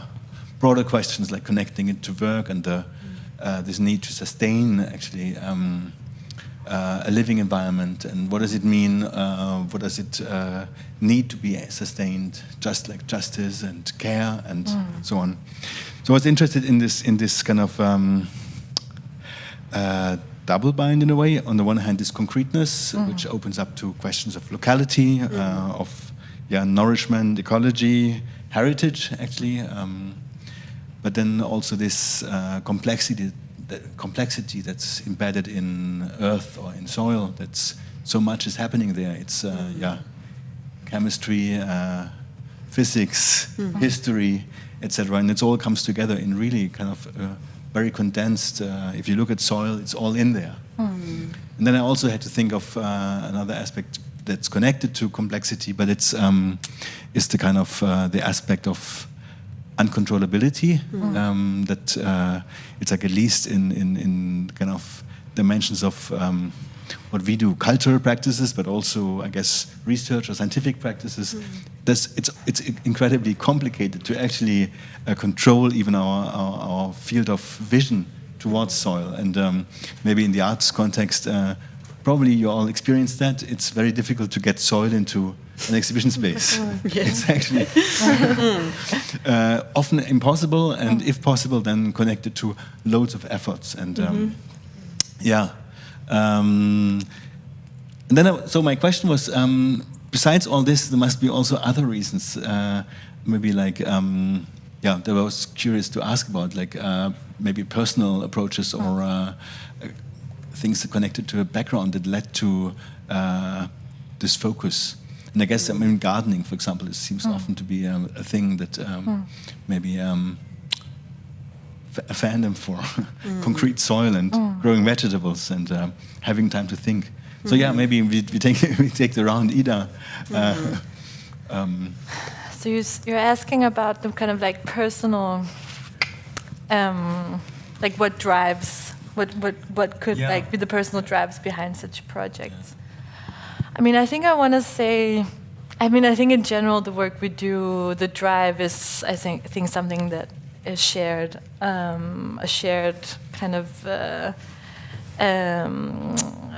despair, anger towards our kind of current situation, and then also the kind of need to practice modest hope. I mean, this idea of hope, but maybe modest hope. I feel like we should like put that little word in front of hope, because modest hope in the face of everything that is kind of happening right now. I think that is a shared drive that many of us have, and then I think for this particular project, hosting lands was also a kind of result of our, and I mean when I say our, I mean us in the Laboratory of Aesthetics and Ecology, us kind of sitting down and and kind of checking in with what does it mean to make a career from these questions. Like I think that is something that I don't sit easily with. I think it's weird to make a career in the art world from like dealing with these matters, but nonetheless, it's also part of the kind of cultural economy, right? And these topics we're talking about today, as dire and difficult and urgent as they are, they're also just trending topics in an art world in academia. And I mean, I know that because I'm also benefiting from this trending, you know? So I think that this question of how to actually sit and work through these privileges and the opportunities that are granted to us, how to kind of, again, the question of redistribution of not because there's a lot of money in the art world, but there is some. And I think like thinking about how to go about this question in a very strategic way, and kind of hack the resources that are available to us. That is a personal drive, I can say, for myself and my kind of colleagues. Yeah, I would say something similar. Actually, I think the idea of positionality and of agency. So, what agency do we have in our own positions to create, or to, even if it's very little change, or to create awareness of something? I think that's what, for me personally, in the position that I'm in this institution, that's what drives me a lot. Like, what is it? What are the things that can be changed, especially in a cultural institution that has such a long history and such a concrete history, that and also seen as a wide institution, and it is a wide institution also. What are the things that can actually come from this? What are the possibilities? And I think this project, it is a part of it. It is the exhibition, but there are also other things. So, for example, the Mayan community, which we work with, all the resources that we can put into their work has a direct impact in that community. And it's something small, but it is, on a personal level, for me, that's quite a drive. And yeah. I agree. And I think there's we're talking a lot about what is lacking in our current society, and that also can be quite dissatisfying often, right? The need to sort of point out, oh, this is wrong, this is bad, and so on. But there is a sense that somehow the sort of very close-up, specific sensory experiences that are instrumental to us as living beings seem to be sort of difficult to seize onto with our current urbanized societies, right? And especially with digitalization and the way that we are now operating always in multiple spheres and dividing our attention in so many paths at once. And so there's something about that kind of hands-on concreteness and sort of lifting forth the desirability of that, which for me is very satisfying. When you actually are together in a place and experiencing something together that makes you go, oh, this is worthwhile. This is a sense of something that I want for the world. Because what is often lacking, and the reason that we are looking for modest hope, is this potential for apathy, which is quite great when there's a sense that there is so much that is going downhill, there's so little we can do about it, there's so many conflicting issues and crises, and if we work on one, we might be contributing to the other, in a sense, right? But to just be in a space together and to do something that is somehow tangible with that kind of artistic lens, which allows you to just dwell in that space. For me, that is the motivation. Yeah. Hi. Can I ask a question? Yes. I was wondering. You can also add your motivation. Yeah, I can add my motivation. Yeah. I think my motivation, well, maybe if I start with that, I wasn't thinking about that, but I will try. I think is maybe the modest hope, to pick it up from there, is that I feel that we need some kind of utopian thinking, but that we realize that the sources for knowledge we so far has used hasn't really worked out. And so that we're trying to figure out and learn from others that seem to have found an ecosystem that we forgot to look at. And so we're trying to sort of find inspiration to find this modest hope from all these things we forgot about, that we lost sight of.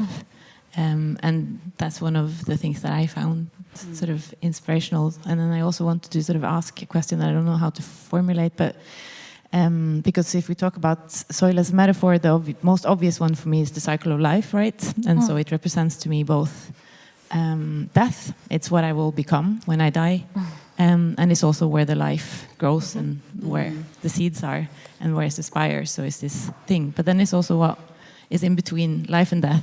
And then the words I pick out from all of your talks was solidarity, that you mentioned as a key word, and care and tending. And so in between the life and the death, right, is all of these things, which seems to be like what you're all actually trying to figure out, how to tend, how to care, and the solidarity. And then especially, like you mentioned, this hope with the times that we're here. Yesterday we had an event called Motherhood with Carlos Tempone, and Nora, you were also there, and we talked about motherhood, but also in a metaphorical way. And one term to define motherhood was care. And we digged into a little bit that care today is different, and care and the definition changes over time, but the split that we're all feeling a bit, because care used to be hyper-local in a way, to go back to what you mentioned, this like difficulty of how to be hyper-local, but then also have this really broad perspective. And if we look back, that perspective wasn't possible to have, but now because of digitalization and our life and social media, our care is both hyper-local to our own family and us here, but at the same time we see something that's happening really, really far away. So this split between the hyper-local and also everything else, so this I think is somehow a question, because I see that in all of your projects you're also trying to deal with it, and I also wonder how to deal with this and find it difficult, because sometimes you forget about that other type of care, and sometimes it comes into your face, and it's really hard to experience those different types of care in the hyperlocal and the other. So that was somehow a question, I think. Yeah, it's something I've thought about so much as well. Yeah, I think it's very much a shared interest. And yeah, for me, these tensions are really very at the core of the situation of being alive somehow, right? That we are moving through the world and we make an impact. We step on the grass and we kill stuff and we try to bring other stuff forth.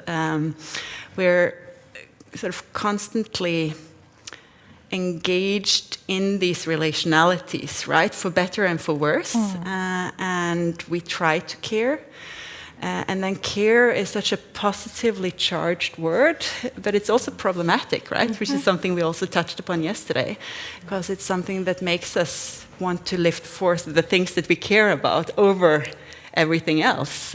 So for me, that is sort of a main challenge, to somehow also not romanticize these kind of relationalities and seek some sort of perfect encounters, because this is particular also to the realm of soil. I think that it's full of creepy crawlies. Soil is also dirt, right? It has many negative metaphorical meanings as well. To soil in English is to make something dirty, but also base in a sense, right? To defame it almost. And these kind of properties of soil as something that is both the conveyor of life and such a thriving ecosystem. And something that we should all engage with and relate to and so on. And also something that is potentially unpleasant is very interesting. And I showed the soil spa on one of the slides here from the Soil Sense project, where participants were asked to go out and collect soil-related items, which might be stuff that grew out of the soil, like plants, twigs, fungi. It might also be soil samples. And we had a couple of occasions of people feeling that to be quite unpleasant. For instance, for having spiders crawl over their face. And so this is also, you know, to engage with a part of the natural world is complicated, and especially curatorially, as you said, with bringing soil into a museum, it's complicated not just for legal reasons, it's because it is this kind of complex ecosystem which can contain contaminants, potentially disease-carrying ones as well, or just flies, you know. So many of the early earthworks, like Walter Maria's earth room in New York, were kept in sort of suspended animation. So it's soil as matter, right? You keep it dry, you remove anything that might sprout out of it, and that's how you can keep it in an artistic space. And we are trying to work with soils as living ecosystems, and then you can't really do that. It would be against our sort of approach to soil. So I would be curious also to hear about how others are thinking about that kind of challenge, and working with soils in bounded spaces when it is an unbounded material, which is a related yet different problem. Yeah. But I think I can say that that's exactly why we don't work within those kind of confined exhibition spaces. And it's really not to say anything bad about that. I love to curate in these kinds of spaces, but it's just for this particular project, as it engages with soil ecologies, soil health, and also the communities that live from and within those, it seemed like a fitting curatorial choice to move outside and see how could we think of this field, for example, as an exhibition space. Of course, that's not a new thing. It kind of ties in with a long tradition of land art, etc., etc. And I also want to say that it's been really important for us to emphasize that we're not bringing anything new to the table. I think that there is such a kind of crave for newness in the art world that is something that is kind of so embedded within our ideas of progress. Also, such a key Western idea that we need to make it new in order to make it good. And I think also the working with soil health is something that really kind of challenges that. There's also something that a wonderful scholar called Maria Puig de la Bella Casa writes about. She has a whole book on soil care, and she also writes about this question of newness and temporality, and how soil really, in that sense, really kind of challenges some key Western topics. And so I think that maybe, and maybe also just like briefly touching upon this idea of care, because it's also something that I've been so interested in. I've also worked I've also done exhibition projects on motherhood and kind of like the revolutionary and subversive potentials of care. And I think now, personally, I'm also quite interested in seeing how care discourses are again kind of like appropriated within these bigger institutional structures that also very easily makes these kinds of words like care not meaningless, because I don't think care is it's never a meaningless word, but maybe a little bit like kind of like there's all the risk of emptying the political potential of care, and at the same time I also think that there's such an important thing to be said about care, that care is not just, again, it's not just a subversive force, it's also a very conservative force. It's also what kind of maintains life as we know it. It's what maintains also very problematic structures that we live in again. So I think that, I think care is such a rich and important thing to talk about, but I also think it's really important to keep in mind that it's not an innocent concept, and it's something that brings a lot of violence and control also. So, yeah. Yeah, thank you for bringing that up about care, because I think a lot about the notions of care have to do with the position of power in which this care relationship is created, no? The terms of that caring experience, or because it can come from a very good place, but we all know the dangers of, for example, the white innocence, or this white savior syndrome, no, of and all these things, and then going back to soil in the exhibition space. It is a massive challenge. Like, now we're dealing with it in the museum and in our museum, because we also have a collection, and it is quite a white cube in that sense. It's very, very challenging, and things. So we will have to do things like freezing the soil for a while, or gassing it with CO2 for. Also, it is like a temporality thing, and so we're trying to look through ways of maybe not doing that, and then it falls into, without wanting to fall so much into also what you were talking about, this representation. So you represent what is outside, inside, no? And so, and for example, in our case, because we are working in that very particular confined space, then we have to resort to these strategies, and so it is a very exciting challenge as well, and yeah, we'll see how it comes about. But it's but I know from experience, when there's a bug that appears in the museum, is this whole drama and chaos, and everybody has to be careful, and there's the registrar taking the bug in a little bag and having to analyze, and yeah, so it is. It's a challenge. I just wanted to make a small anecdote, actually, just on this, because we had also in terms of these type of artworks, that organic artworks, and we had this conversation the other day with an artist, and the artwork was bought by the National Museum, and these type of larger museums, they mostly have these same contracts of that if your work if it's paper, it's not going to be shown next to organic matter, and humidity and light and all of these strict things. And we had to work in this exhibition with a combination of works that are loans from the National Museum that had these requirements, at the same time as we're trying to grow Jenna Sutella's compost pile. A really difficult challenge to have these two things in the same exhibitions, actually. And it's been a fun thing. But then we started to think about, also from an artistic perspective, that the artist doesn't necessarily know that these contracts are put to your works. These are like the normal things that are that this work, if it's paper, it will never be shown next to you. So it's also something about like the power and like where does it lie. Also, if you're an artist, if you're aware about these things, it's also something to start to you can put that into your contract to say like, I'm okay that my artwork, if it is ever in a group exhibition, I'm okay with it being shown next to organic matter, for example. It's something that you can have the power to do as the owner of the artwork when you put this.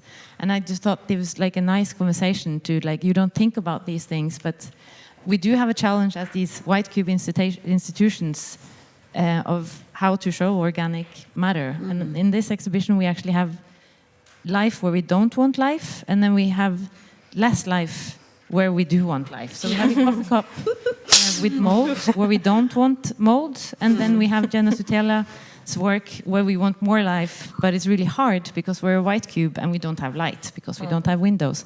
So all of these things are, I'm just trying to think also in future, how are actually these type of institutions going to cope with trying to exhibit organic matter? It's going to be, fun while dealing with it. But yeah. Yeah, it's a whole different set of curatorial expertises that are needed to exhibit this kind of work. Yeah, that's an interesting conversation. Yeah. Not sure if we get there are two things I wanted to discuss. One is are these kind of actually organizational aspects and aspects of like how to organize a project, how to frame a project, which has a lot to do with institutional status, money, networks of circulation, support, and so on, which was also mentioned. I also wanted to just not forget it, that if you talk about soil, I think one interesting, or what we probably all think about at the same time, is also like there's this kind of connection or almost like a tension that's made up, that comes into play when we speak about soil as matter, and also, as to say, like the dirt, the kind of complexity, and then the logic that's typically put onto land, which is ownership, and as it was mentioned, often like a colonial logic. So there's the kind of power relationship between different places, but then also actually just the violence that happens, that every piece of land that we can think of actually in where we live is owned by someone. And so there is no other logic. It's this is the logic that we usually use to describe land. And so I think all the projects we discussed today, in a way, like try to interfere in that and think about other ways of dealing with land as a place for social relations, or for community, for communality, and talking about soils is also like a way to allow that complexity. I think it's at least like one important aspect that is for me really important to have, that kind of very simple, blatant political logic. This is about a logic of ownership that needs to be questioned, and this logic of ownership is actually also what kind of drives colonialism or colonial logic. And this. As soon as you talk about land, we have to think about colonial relationships. And just to complete the picture, we are saying this from Bergen, which is also a city built on colonial exploitation. Yeah. No, thank you. Maybe I just wanted to add to in Danish at least, the word land can refer to the soil, it can refer to the landscapes, it can refer to that piece of land which you own, but it also is a name for the nation state, right? And I think that is so, like, there's something so crucial in thinking about these interconnections, and I think that is also something, as you said, that relates to, colonial history, colonial heritage. Just like a small... I actually had one question in this respect, and maybe that bridges also the organizational question, which is how did you come to choose the partners, or I think in your case it was locations, because they are. It is a choice, like how to set up a project, with whom to connect, and sometimes there's a kind of a logic of relations that exists, or collaboration, in a practical sense, but. Obviously, there's also like a drive or an interest to span a topic or research between locations. How did you come to choose? Complicated story. I'll have to choose the short answer, I think. So it is to some extent based upon previous collaborations and research. So in the Anthropogenic Soils project, we have researchers who have worked for many years in Kazakhstan and Kyrgyzstan in Central Asia, and who are very familiar with this context of the uranium mining legacy. So when it comes to decontaminating soils, this was one sort of obvious context of the post-Soviet situation and matters of scarcity, but also possibility within that region. And then in South India, you have a very particular situation of natural agriculture, which one of our other colleagues, Daniel Münster, had worked on for 20 years. So there's really a strong resistance to Western monocultural practices and a narrative about natural agriculture as a sort of Indian alternative. And it's connected to soil gurus, so really also to these ashram practices of cultish movements, where people are told that this is the way to lead your life in a better way that's not influenced by the West and so on. And they're working a lot with fermentation practices to improve soil out of a vitalist idea about balance, so bringing soil back into a balance that the human inhabitants have removed. And so these contexts provide very, very different resonance ground to the northern and southern Norwegian contexts and the colonial legacies that we inhabit. So that was for the Anthropogenic Soils project, the starting point for choice of sites. But then within NOBA and in the Soils project going forward, we've very much taken tentacular approach, as I like to call it, of not sort of limiting collaborations to that starting point, but trying to continue connecting and not feeling too bounded by the resources that we carry, but rather trying to sort of make connections and see what might happen from those. Yeah. Yeah, for us in particular, actually it all started from an invitation from the TarraWarra Museum of Art to my colleague Charles Esche, who's one of the co-curators of the project, to start a project together and a collaboration. And then at that stage, I wasn't in the museum yet, and then they started conversing about land and indigenous knowledges. And then slowly it was clear that it needed a bit more triangulation. That's how it was called, like another location, especially thinking about different colonial histories. So now in these three locations, we have the settler colonialism in Australia, the colonizer in the Netherlands, and then the post-colony and the colonial power themselves in Indonesia. So it came a bit to expand these notions, and once these three, this triangle was there, that's when we also started seeing these questions and these themes in Abya Yala or Latin America, and that's when it became more of a square. And then slowly it has also expanded to other places. It's become a bit of unstoppable expansion. And so now we're also including Romania, Colombia, Pakistan, and then the 4 other places. Yeah, so it was a bit on existing relationships and invitations, really. Yeah. Yeah, I think for us the same. I mean, I think that most of our partners kind of share the same interests and share same values. There's a definitely like a shared interest and engagement with rural pedagogies, with para-instituting, with self-organization and activism. Yeah. Also, I think that this, and this is maybe one of the things that have proven to be as incredibly interesting and giving and inspirational, but also very challenging, is alliance building, you know?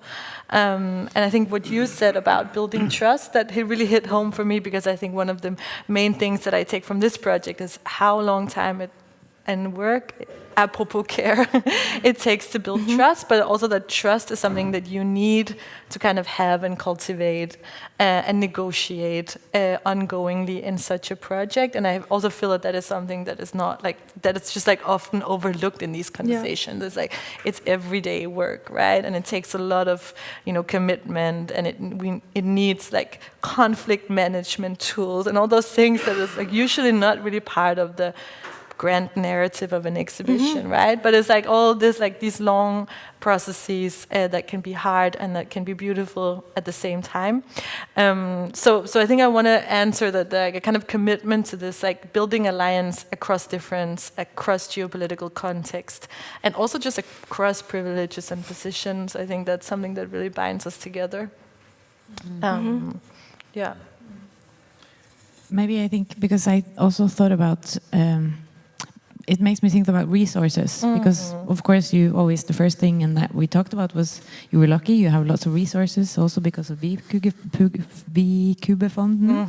But then actually I'm more jealous of time as a resource, I have to say. Also in your projects, so this timeline and the time and what you're thinking about, what you're talking about now actually requires the luxury of time. And also in terms of soil as a sort of metaphor for resource, I also think this is like a nice image, because that's also something to learn from that as a metaphor as well. The value of time is what I actually really want the most. And then, of course, soil also connects you to different temporality, right? So when you're talking time about in many levels, time as a luxury, that's also like the necessity of a lot of time if you're going to engage with any local soils. And soil is also always necessarily a local situated site, So that's, for me, something that's also very interesting, since our projects connect quite closely to soil sciences, that these scientists are frustrated in a sense. So we're talking a lot about the arts political context and the availability of resources and so on. But this, of course, spans many fields. And when you work with soil, you need time, right? It's not something that you can go in. I mean, there are artistic practices, certainly, that you can engage meaningfully with soil in one day, go to a place and do something and leave again. But many of the projects that we're talking about are really sort of engaging with the site over years, and following the temporality of the soil, the seasons, the way that it's not available for large parts of the year up here in the north, for instance. So these kinds of questions and the lack of resources sometimes for those kinds of practices, as opposed to the faster result-oriented practices. So I'm also very interested in soils as a topic that challenges our ideas of productivity, because soils, as we talk about them, to most people connote firstly agricultural soils, right? So that's sort of the main sphere that we're talking about, but there is soil everywhere, but the non-productive soil is less interesting to most of us humans. The soil of the forests, at the bottom of the sea, whatever it is, right? It's there, but it doesn't function for us in the same way. So the soils beyond productivity is also a very interesting topic of discussion that I've had, among others, with Hilde Metiap in Kirkenes, and a sort of Arctic context where soils don't produce as much is, for me, also super interesting in that sense. And in talking about temporalities and timeline, I think it, especially as exhibition producing organizations, that's also something that it's very present. Like, how many exhibitions do we make a year? No, I think, especially since the COVID pandemic, I think it is quite generalized that we a lot of institutions are thinking through exactly what is our level of production and how much do we produce, and does it makes sense, no? And so it is deliberate that this exhibition is 6 months long. Like it is, because it also comes from such a long timeline. It makes sense that it stays longer, but it's also a way of, okay, let's think through this, through what is presented a bit longer, and not so much be ready once you install one exhibition. Okay, let's think of the next one, but more like give it some time also to the institution and to the visitors to breathe in a little bit and think through the exhibition a bit longer. No. Yeah. I also wanted to ask you, since you're working, and you were speaking about this concept of trust and working over time with the same sites and so on, and emphasizing non-novelty, but at the same time working with these quite sort of radical contexts of conviviality and what is entailed by the conception of co-living or sort of sharing the space. And you mentioned this question of who is host and who is guest and so on. So I'd love to hear a bit more about how conviviality, what it can mean and how it might emerge in different sites, right? And what are also the limitations? Yeah, that's a really good question. I think I can mainly speak from this the Commoning project, because that is like the most developed and most clear project and curatorial gesture within the project as of yet. And I think that one of the things that have proven to be sometimes problematic is exactly this question of who is guest and who is host. As we are working with a local artist collective, but that are also part of a a kind of a movement of youngish academic or artistic people that move from Copenhagen to the rural countryside, of course bringing about gentrification, as we always do, and now I'm including myself in this so in a way we're working with the artist collective that even though they're locals maybe to this area for the past 5 to 10 years, they're still considered as guests in many kind of local definitions. Then on top of that we have curators that come from the local area, as I do, but also we have, Aziza, who sits in Tunisia and is part of curating what is happening in the rural commons in Denmark. So she is, in a way, a guest to that space, and still she is exercising hosting kind of responsibilities, but also powers over that side. You see that, and then so in a way there are many kind of like overlapping guests that turn hosts and hosts that turn guests, and that I think a kind of like tentative conclusion I think is that hospitality is not as care. It's not like a good thing, that we can kind of put forth and say like, oh, we just need to be more hospitable, because hospitality also carries so many kind of like, again, violent connotations and practices. As now I didn't get to talk about the practice of Sandi Hilal, but I guess it's an artist you have also worked with, is part of our project as well. Amazing Palestinian architect and artist who's really like for also decades worked with this question of how do we comment from within the private, how do we kind of like appropriate public space and turn it into a kind of radical political zone, but also how do we go about ensuring that the people that are and the bodies that are kind of forced to be eternal guests within Nordic welfare societies, the foreigner, the immigrant, the asylum seeker. How do we create spaces where they are also capable of exercising a right to be a host, right?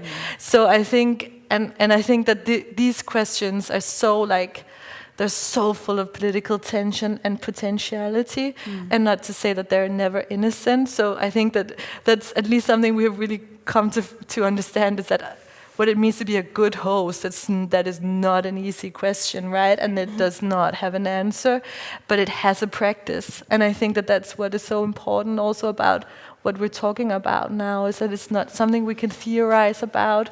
It's really something that takes a lot of practice and trial and error and rehearsal, and then you go and do it again a little bit better, maybe. So I think that that's also what I'm really taking from this question, is that there are no definite answers, and there are only like practices that are more or less flawed, you know.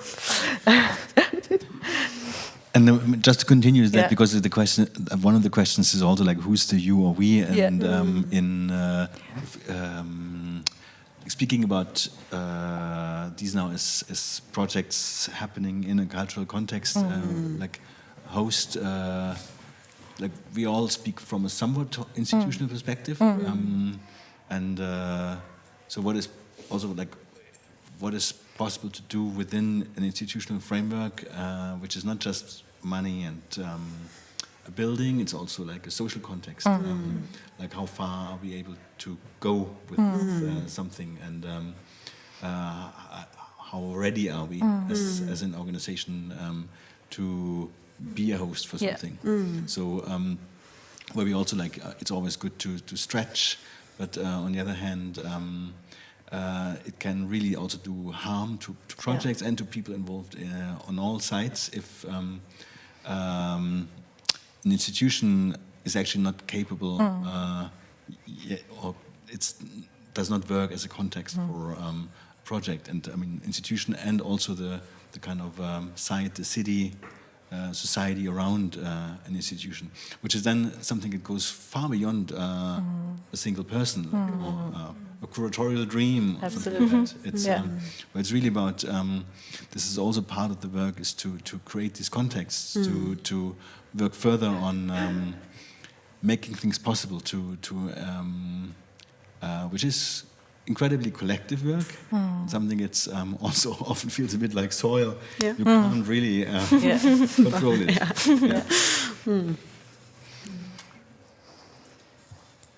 I am wondering, just on time aspect, if there are any questions from the audience, we should open up the floor for that a little bit. If someone is burning inside with something, large or small, then please raise a hand.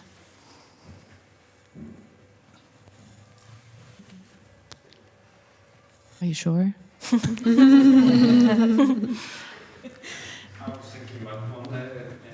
Should we maybe? I can talk a bit louder. For the stream. Yeah. Hello.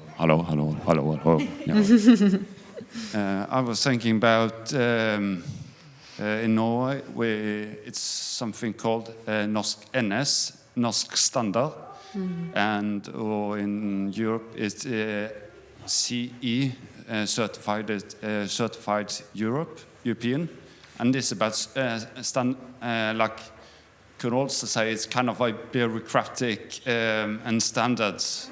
What is defined as usable, for example, woods for building, for example. And also this is about warranty and guarantee, that this is, and I was thinking about, and also I was thinking about this guaranteed or standard bureaucratic soil of how to use, and this, you were talking this a little bit also in regarding like using soil, because it's dead soil in like in a gallery, so it's not kind of causing any problems, like impotent soil, really. I'm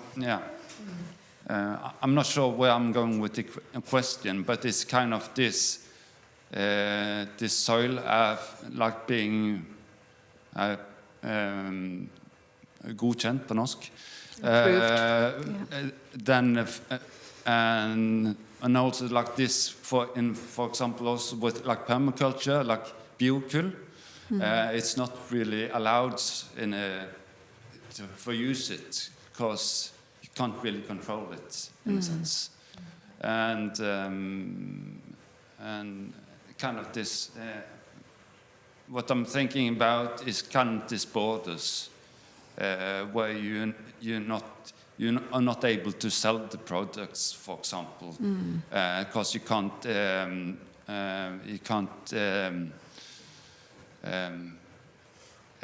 It's not. You eller har ikke muligheten til å kontrollere det da, på en måte. Du kan, it's not a certain standard. That without this, national standards. Do you have any thoughts about that? Yeah, I guess one thought in response to that is I've been wondering how to integrate in our exhibition the work that we are doing on contaminated and polluted soils. And one local parallel, in a sense, is contaminated soil from construction sites, which is very interesting because you have to dig in if you're building a new building.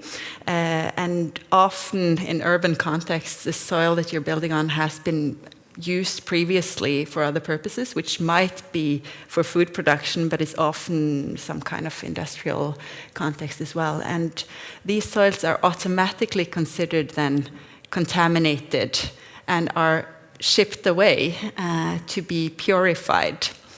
So this is for me an extremely interesting practice because of the need to standardize and the difficulty of testing every single soil that you engage with, in a sense, right? So, yeah, I feel like there is something there that should be carried forth more in conversation. There was a recent landslide in Denmark from one of these purification landfills. So soil is shipped there, also from Norway, and intended to be purified, but the process actually... This is an ongoing ecological catastrophe, exactly. and I think it really speaks very... I mean, I think it has been like a wake-up call for all Danish people. I don't think anyone previously really thought about where does the contaminated soil go, right? Well, they go into these apparently gigantic landfills, kind of... organized or directed or controlled by companies that have absolutely no clue what they're doing, right? So what we're facing now is an ongoing ecological catastrophe with soil that was supposed to be cleansed or purified, but of course we don't even have that technology, you know? So, I mean, yeah, just to say that there is, that's pretty relevant where I come from right now. And there's also a question of valuation, right? What value do we put on different kinds of soil?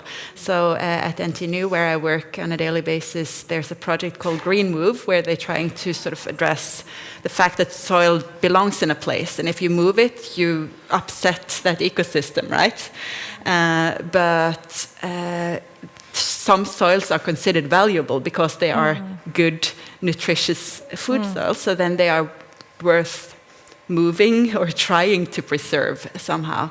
So that's also in the face of the way that we categorize and try to standardize. Quite an interesting practice, I think. Yeah. Not really related to our particular project, but interesting. Someone is getting a bit impatient on the first row. But I think that's I think it's keeping time. Yeah. I'm very happy you're keeping the time. Takk for at du passer på tida. I want to just say that I'm so grateful that you are working on these super inspiring projects. And have all of these resources and knowledge and making them available for all of us and everyone. So thank you so much for just working on and making, just being an inspiration. Thank you. Thank you for the invitation. Then I'll thank you also very much for all the work that you do and for joining us today. Thank you all for being here. On such a beautiful day, and hope we enjoy the rest of the day as well, and think a bit further and talk a bit further, and more coming soon. Thank you so much. Thank you. Thank you. Thank you. everyone.